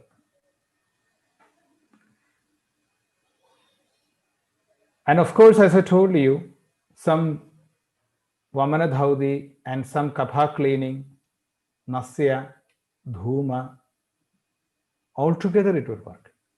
Avoid milk and dairy products. It has a big impact on it. Another thing, all nasal congestion, nasal polyps, sinus, most cases of sinus, will have direct link with bowel movement. Direct link with bowel movement. If you get a perfect bowel movement early in the morning, first in the morning, as soon as the bowel movement goes, the nose will it will open. Maybe some of you must have experienced. Some people, even in the restroom, they suddenly get nasal discharge because it opens and all the mucus comes out. So, as the Mahakoshtha is opened, Apana is downward, normalized, anuloma of Apana, immediately it opens. In piles, you can see nasal congestion. So, you need to treat Apana normalizing, making anuloma for Apana, bowel movement enhancing. You ask the patient how many times? They say 3 times. Oh, you think, oh, the patient is passing too much. Don't think like that. First time not clear, second time not clear, third time not clear, still waiting. And you think it is loose stools. It is sticky and not passing properly. So we have to ask specifically, is it comfortable? Is it soft? Is it easy? Is it formed? Not to be shy, you have to ask. To know how Apana is working. If Apana is proper, mind will be clear, nose will be clear. Remember this. Okay, next question. Thank you, sir. Thank you. Welcome. And Dr. I think Dr. Kale Vishwanath, you had a question to ask. Would you like to ask this directly? Hello, sir. yes. As you said, in summer it is ruksha from shishir followed by heat. Is it a reverse situation? That means started by heat and followed by ruksha in Rutucharya. You're talking about in summer, isn't it? Yeah, in summer it starts with ruksha from shishir and then heat. It is just supporting and ruksha first dries out. Is it the reverse? There is a reverse condition that sun dries up and ruksha adds on it in Rutucharya. Yeah, you see, as you said, in Shishira it is dry. Is it not? It is dry and cold. But in Vasanta, it says it is snigdha and getting a little bit Ushna. It is changing, slightly changing. The reason is that the melting of mucus, there is some kind of snigdha change. Again, in the summer, because of Ushna, all soft qualities are taken by the sun, it becomes dry. Dry and ruksha. So it's not, so Ushna is supporting factor for making it dry. That it's just like all the plants, the soil, everything is becoming dry in the summer. Just imagine the Sahara Desert. You must have seen all the videos in, Discovery Channel, etc. It's almost like that. Everything is drying. So the heat is helping to dry. So Ruksha is built again. So in Vasanta, it's changing. That's why Ashtanga Hridaya says don't use, and Charaka says not to use snigdha, things, oily and other things, to work on kapha.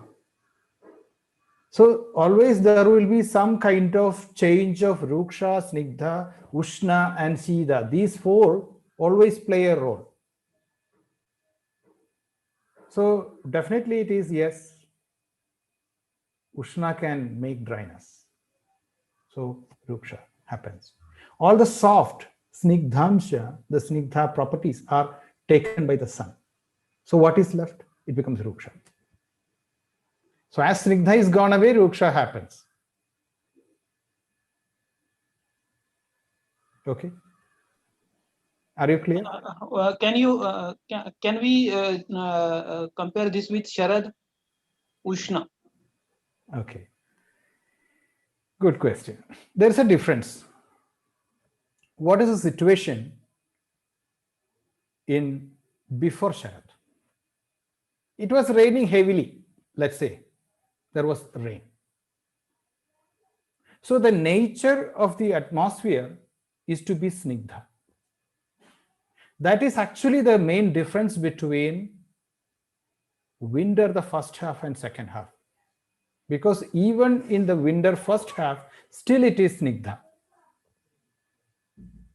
Whereas, as the sun position changes, it becomes adana. The second half becomes ruksha. So Hemanta is snigdha, Shishira is ruksha, as the sun position changed. So in summer it is ruksha ushna, whereas in pitta, in Sharat, because of the rain previously had, still it is soft, all visarga, more snigdha property in it. So it will be relatively more snigdha and ushna compared to summer. So I was told, like in Japan, some places they call it second summer. The August, September time when they get this heat, it is still little like a summer. So they call it second summer. So it is the soft, qualities, more soft, snigdha and ushna. So there is slight difference, but always ushna, extensive ushna can make it. And if you look at the temperature wise as well, spring and autumn goes more common in India, close by, but in the West, autumn is much more cold. They will say it's close, almost just preparation for winter. So depends upon the geographical location, the autumn temperature is different. So for us, we will say it is still hot, but in the West, they will say, no, autumn is very cold. Very cold. So still there will be effect on the nature. And next question. Heike has some questions in the asked about wine. So can we expect the difference of spring in south half? Matlab, as we are in northern India. Northern to the equator, and to the south of equator, we can experience the spring in different Exactly same. with different qualities. That means opposite to the spring. Yeah. What you was referring. Yeah. No, when we have spring, it will be autumn in South America, for example. So it is not different spring. It's a different season. Spring and spring and autumn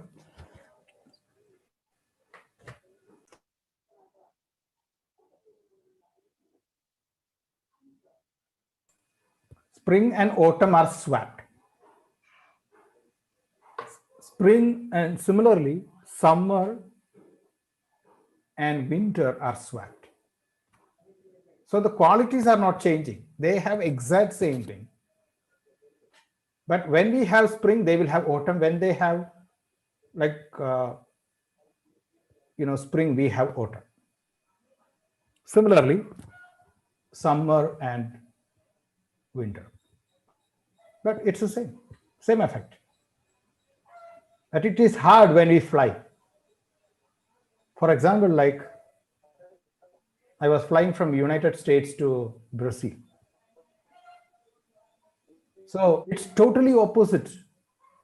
We are sometimes flying from winter to summer or spring to autumn. Totally different. Even in US, we can see from Arizona to Michigan, the temperature is totally opposite. One, the desert is very hot. The other side, it will be like very cold. So you can see such climate, changes. Anything else? Thanks, sir. Welcome. Thank you. And Heike had a question or answer, I don't know, with, let me read it. With the wine after autumn, when the grapes are kept longer for the first ice snow, the fruits and then the wine will be much sweeter. Maybe because it is fermenting. You mean after keeping the grapes for long in the plant or after harvesting? Heike, can you explain? I mean that, like you explained before, that the in autumn the earth is sour and the fruits get more sour. So afterwards, when the next season comes and the frost comes, the cold, then the fruits get more okay. sweet. So it changes further. Yes. Yeah, possible. I'm not very good in wine. I don't drink wine and I don't know about the qualities. But the same happens also with other fruits, with other roots, that some roots which are kept for a longer time and get the first frost, the first cold, they change also and they become more sweet after that. Okay. Good to know. Thank you. And Dr. Asked about Saṃhitāva. There is one more question before that. What happens when gone from Delhi to say Europe, like Delhi belly? Yes. Dr. Kavita Agarwal. So the same thing happens, but the advantage is opposite. As we go from hot to cold, Delhi may be cold when we fly, so we may not feel that much. But in the hot summer in Delhi, for example, like early April, the temperature used to be 40 something, if I remember. So at that time, imagine we fly to Europe, London or some other, places where the temperature is cold. So there, our body will become like winter, going back to winter. So it is a reverse, opposite. So our body consider like, we have entered into, like the winter. So our body treats like winter. then what happens? Agni becomes better. So actually, going to Europe at that time would be more beneficial in terms of this issue. So I think you understand the Delhi belly will be happening again when we return. So as we return back, we get the Delhi belly. Okay. Then Saindhava is preferable to common salt.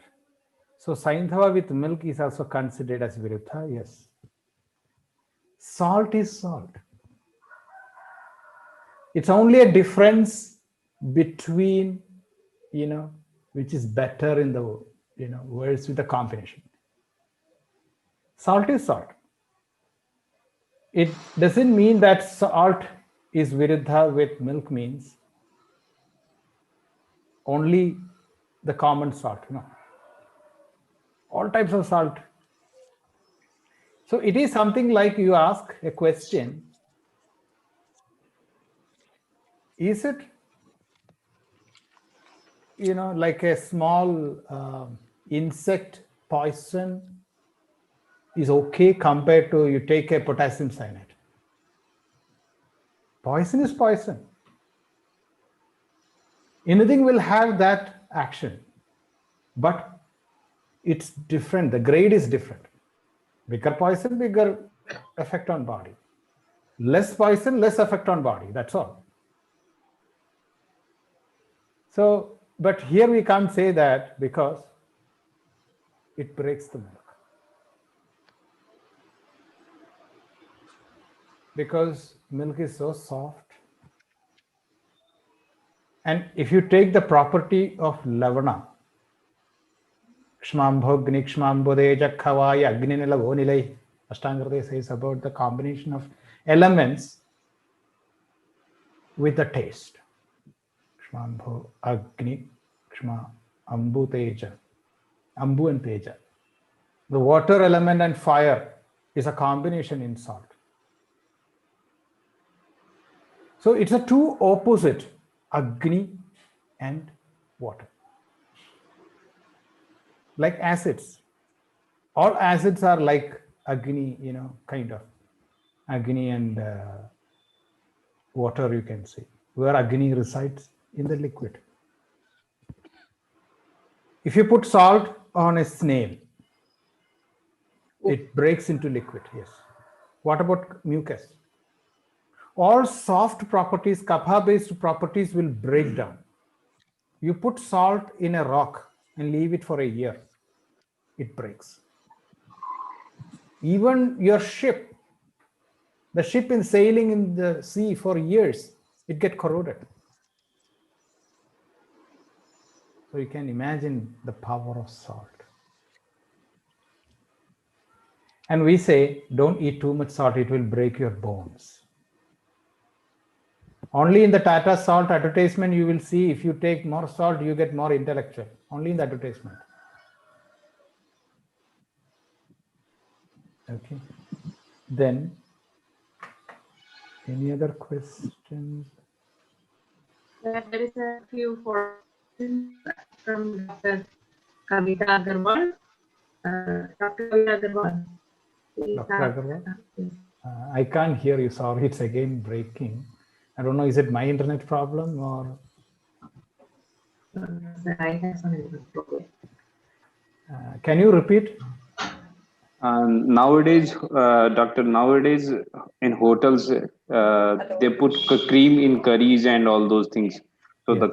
Dr. Kavita Agrawal has that. What is your opinion on that? Cream. Cream in curries and all Yeah. those milk You're products. talking right? about the milk cream. Yeah, milk cream. Okay, that's a nice question.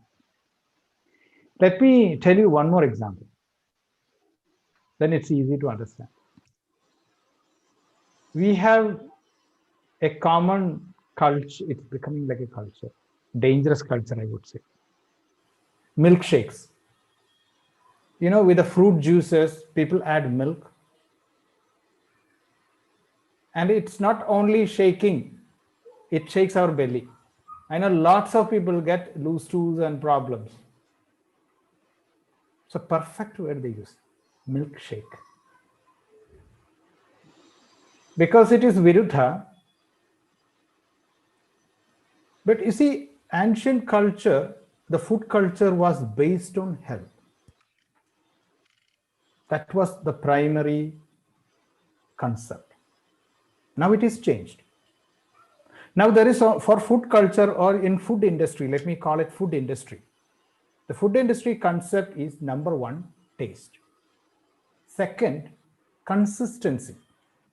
Like it should have a proper consistency to get a good shape and structure.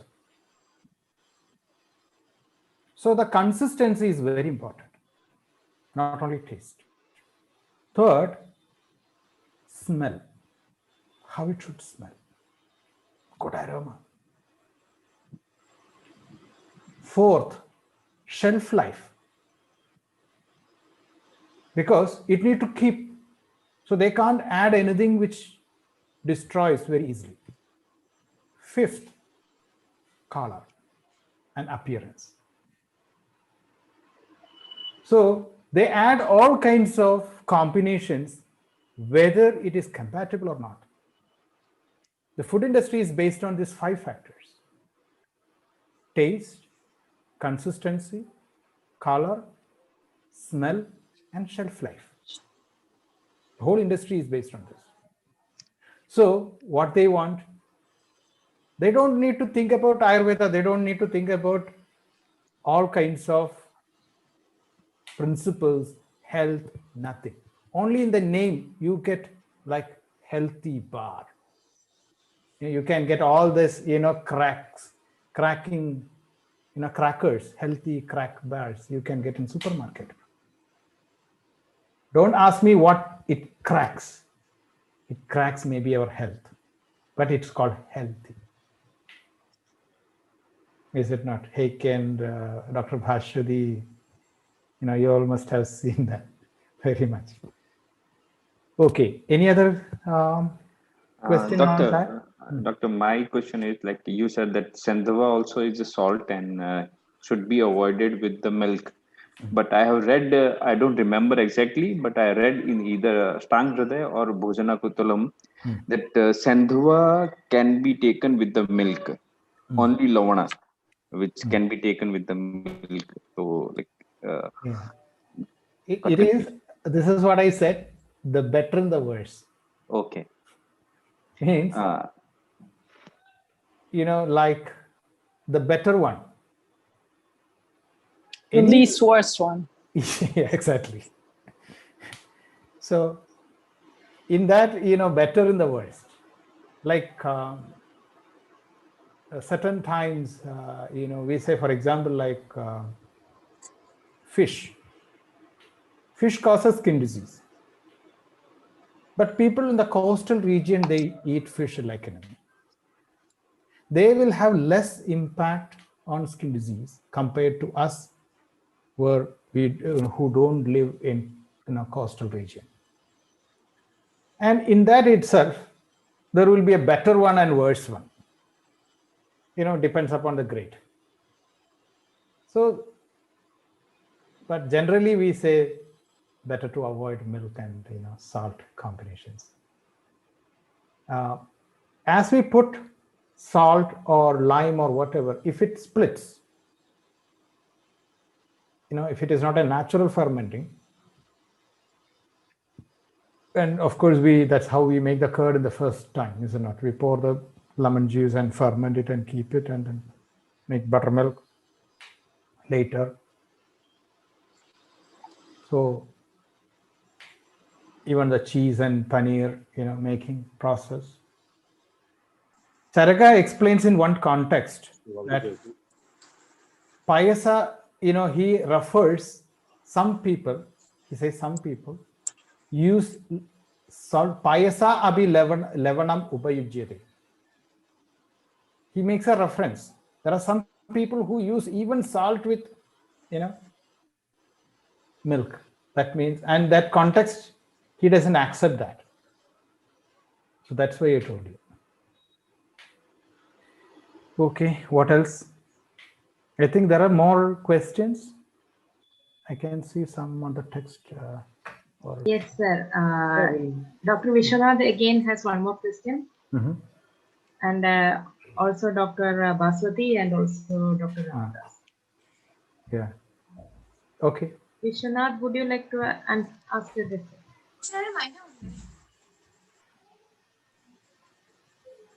Hello, can I ask? Yeah, please. Yes. Sir, actually, you told that in Shishira, Rukshada is there. So, Rukshatva of the Kapha happens. But Shishira we consider as Kapha Chaya. If there is Rukshatva, then how the Kapha Chaya is happening during the Shishira? Okay. Actually, I pointed out this, already, but I will repeat. As I told you, Adana starts. Agni Bala is reducing. So as Agni is reducing, the Ahara Rasa which forms, the Rasa is not becoming full Rasa and it gets Kapha in it. The duty of Agni is to segregate or separate this all Ama or Kapha Amsha and expel it, like Kitta and Sara, that separation, and absorb the perfect Rasa into the body. But as Agni gets weakened, the Rasa Dhatu gets Kapha in it. When this Rasa is further transformed with Ranjaka Pitta becoming Rakta, etc., there will be lots of mucus coming out, separating in the first level. It's like filtering. So the Rasa with mucus spreads into the body. If it goes to skin, it causes skin allergies. If it goes to respiratory, it causes respiratory allergies. Maybe asthma, like in allergies. Maybe nasal congestion, maybe sinusitis, maybe tonsillitis. Maybe feeling like heaviness of head. Maybe if it is in Koshta, causing loose stools. Or maybe vomiting because it works upward. Maybe diarrhea. Maybe fever, jwara.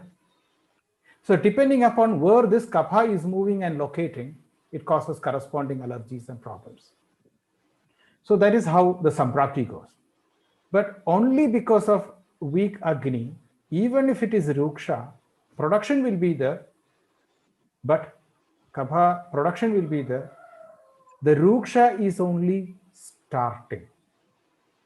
It's a transition from Hemanda to Shishira, and it's a gradual Ruksha and Ushna taking place. It is not onset.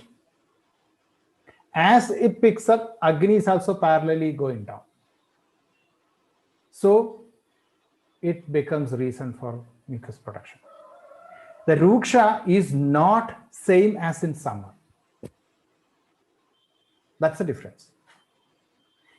So the impact of Ruksha in the beginning of Shishira is not same as in summer. One is Ruksha Ushna. Here it is Ruksha Shida. Shida and Mandagni both will help for kapha accumulation.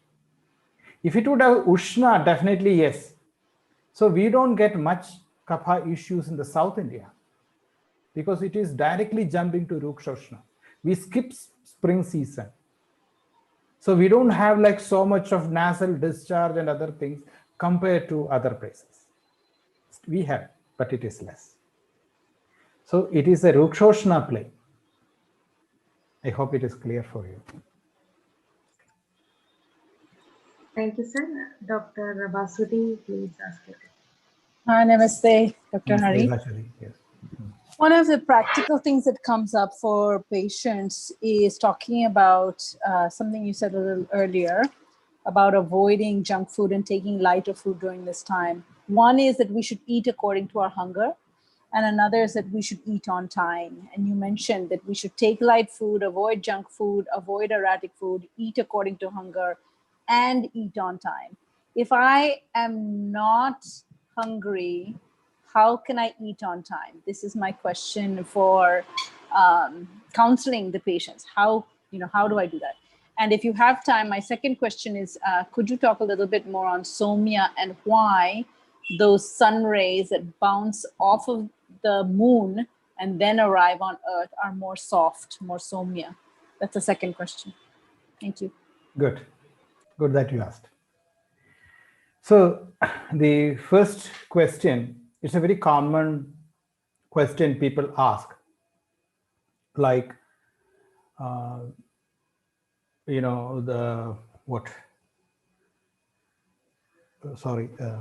timing of the food, yes, the eating on time exactly. versus according to your hunger. Yes. So lots of people ask the same question. Hey, doctor, I'm not hungry, so how can I eat? If I eat, it is going to make, indigestion. Layman will say indigestion, but we know it is a hama production. That is why we have a alternate rule, mandapeya vilepinam odanasya lakhavam, like kanji, or something like a vegetable soup, maybe. So if we say kanji to everybody, people won't take it. Lots of people don't like kanji. Some people love it. So it depends upon the food culture. So we say even vegetable soups are such light, easy to digest, little quantity. The problem is that there are some group of people who won't eat on time just because they don't feel hunger. Then it becomes a habit. Then they get sick because they are agni, the whole belly become totally upset. So we have to start somewhere. To get that to somewhere, we ask people, okay, even if you don't have hunger, don't eat anything heavy. Just have some soup. Then gradually it will pick up and the body will adjust. See, we have a conditioned reflex. Like a cat, if you feed the cat with a little milk on time every day, what happens? Exact perfect time the cat will appear and ask for milk. Meow, is it not? So our body can get conditioned and gradually picks up. And the quantity of food, let's say these days we have like culture of eating small portion several times. Whether it is good or bad, that's another question. But if the quantity is reduced, often doesn't happen. 2 times become 3, same quantity 3 times. 3 become 4, the same quantity 4 times. Never the food quantity people reduce. Then they gain weight. They get excess, blood sugar. Then they say, oh, eating so many times and my blood sugar gone up. So we need a discipline as a quantity of the food in total for the whole day should not be more by dividing. So if a person, instead of eating 2 times and adding 1 more meal by adding like kanji or something initially, the whole quantity of the day shouldn't become increased. So that we have to divide properly, then it won't create ama. I hope you are clear with my, okay.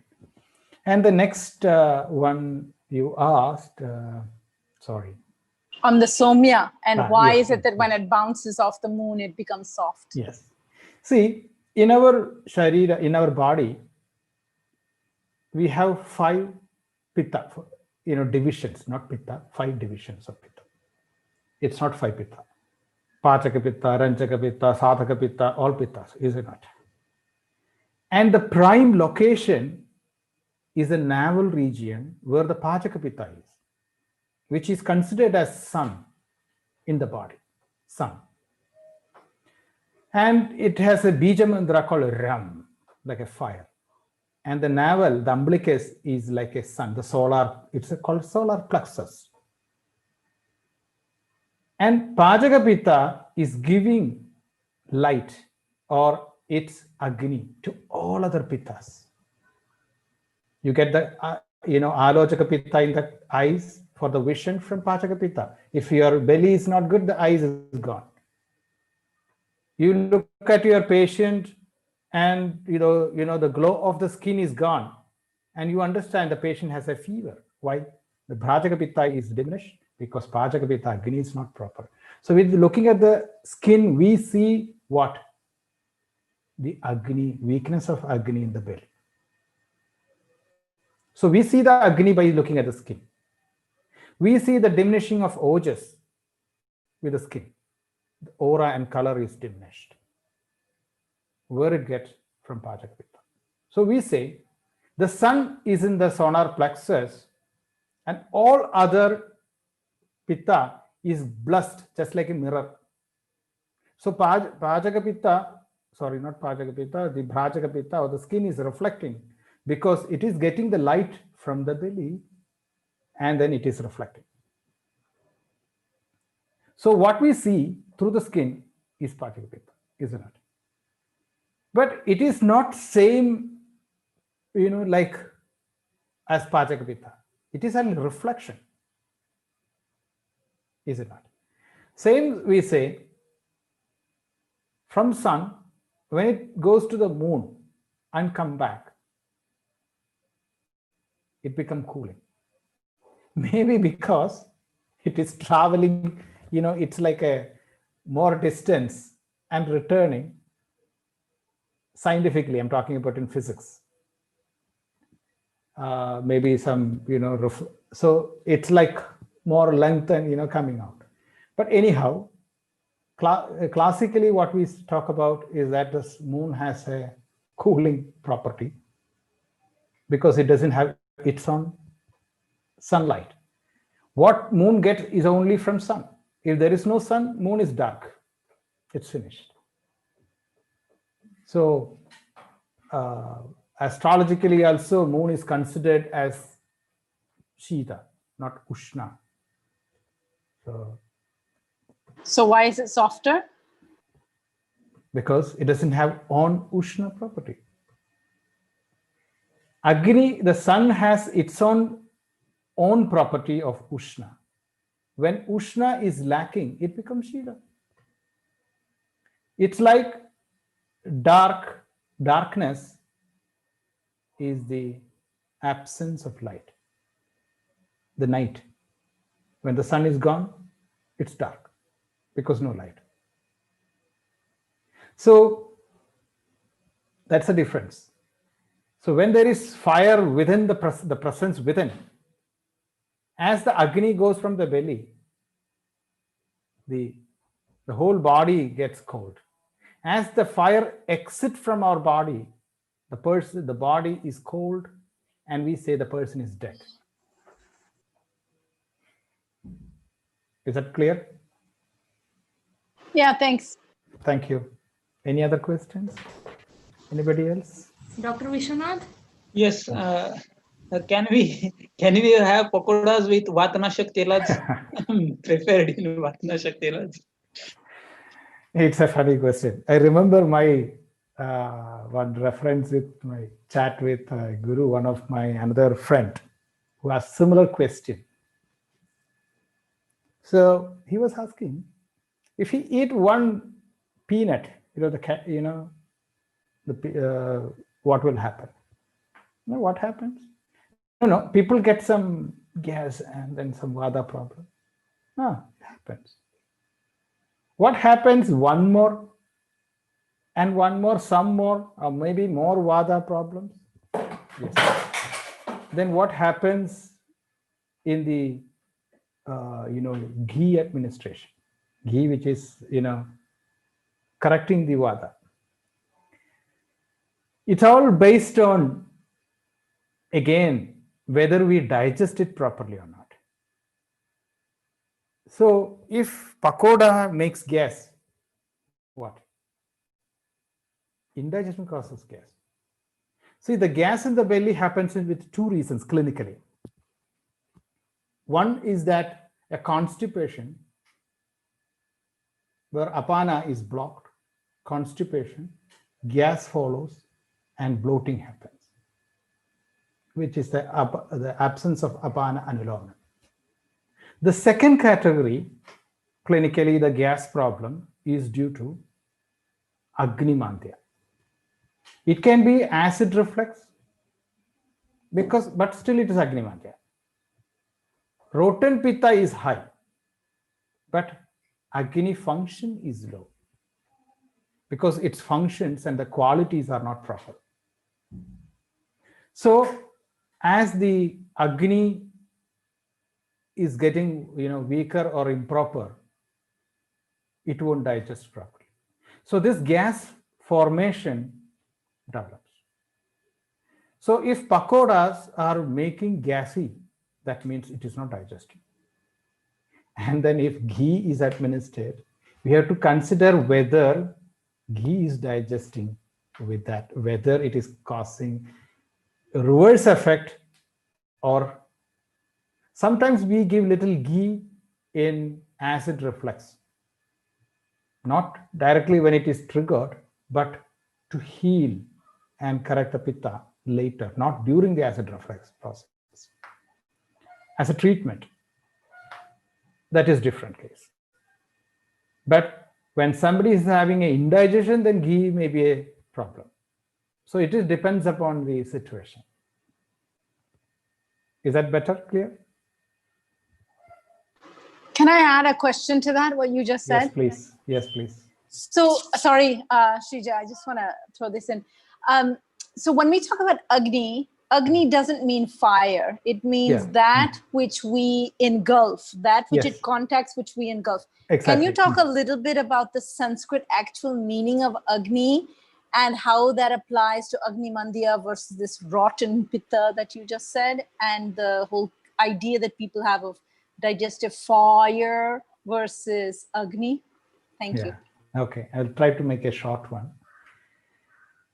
See, when we talk about Pachaka Pitta, the Pachaka Pitta function is working with Samana Vayu and Kletaka Kapha. It's a triangle combination. Samana, Samam Nayati iti Samana. What? Agni. Samam, the equal. Making Agni Samagni.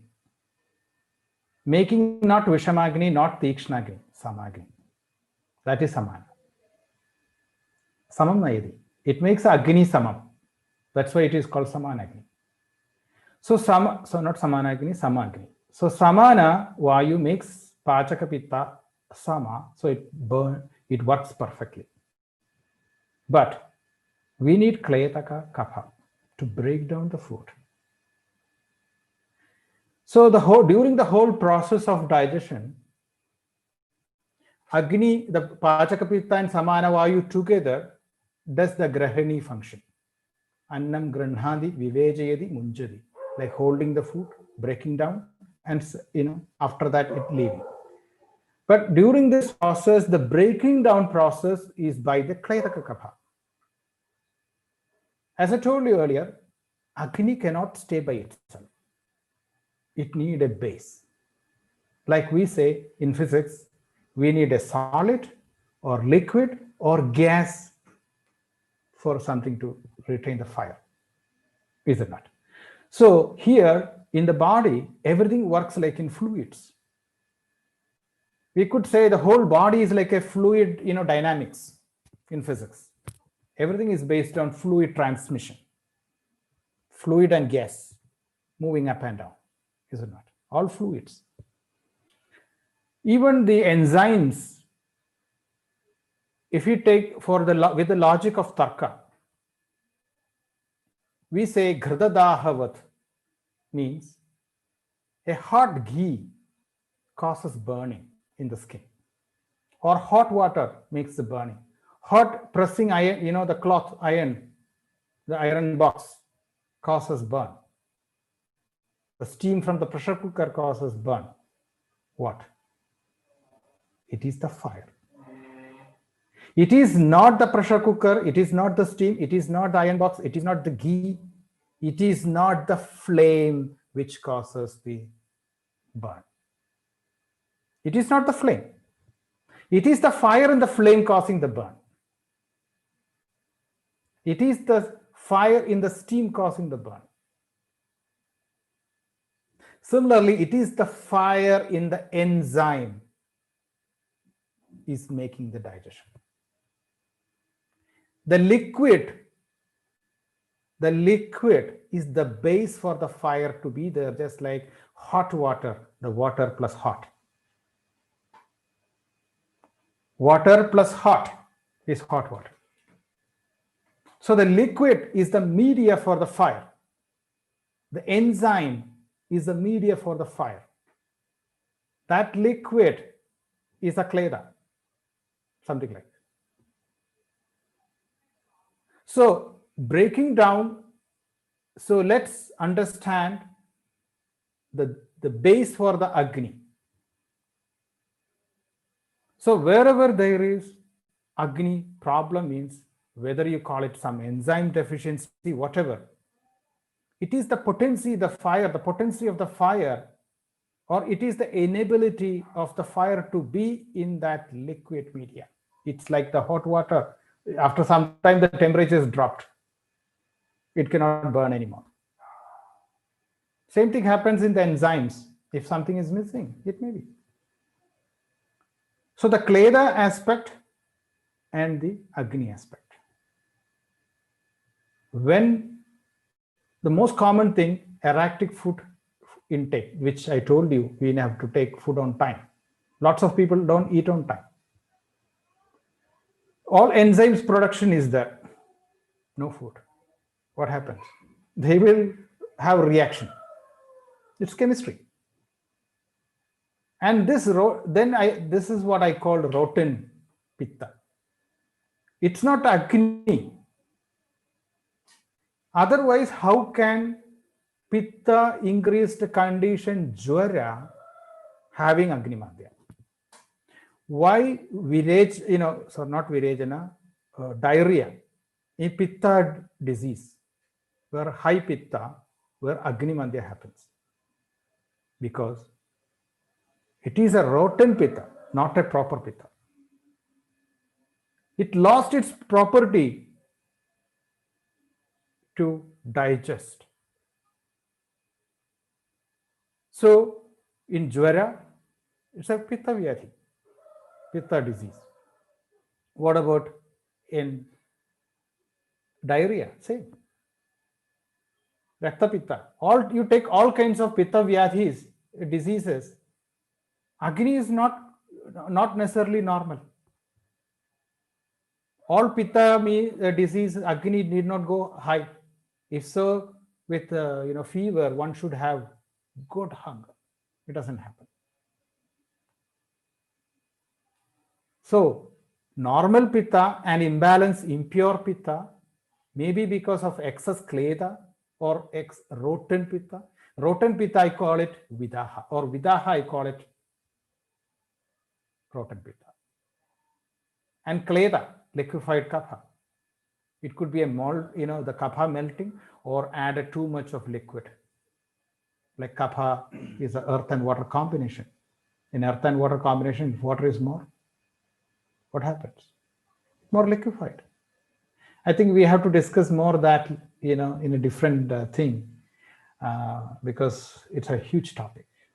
Everything, the disease is based on kleda and vidaha, and that the origin is, this is what we have to. From here, this was good start. Thank you very much. Thank you. Anything else? Sir, I think the session has been going for a long time now. And students have still some questions. We will get back to you about the questions. Okay. And we will conclude now. Thank you, sir. Your class was full of personal insights, experience, and a lot of deliberate Ayurvedic thinking process. And you provoked us to think more in the basis of Ayurveda and Tridoshas on an everyday things that we see and experience around us as well. And also your experience of Gurukula also was very enlightening and refreshing. Thank you, sir. Thank you for being with us. We hope that you will join us for more sessions and definitely more classes in the future. Thank you for being with us, sir. Thank you so much. Thank you, Srija. And thank you, everybody. And thank you for all people who have asked questions and also silently watched the session. Thank you for organizing this. Thank you. See you soon. Namaste. Dear delegates, Samhita Tattva Vichara will resume next week. And If possible, madam, if possible, please share mail ID. Share it in the group. Yes, okay. Thank you, madam. And I will conclude now. Additionally, we know that the program is free, but if anybody wants to make any donations to the Aashirwad Health and Education Trust, please also get back to us in the WhatsApp groups. Next week's lessons will we will update in the WhatsApp group in the coming week. Thank you so much. Thank you.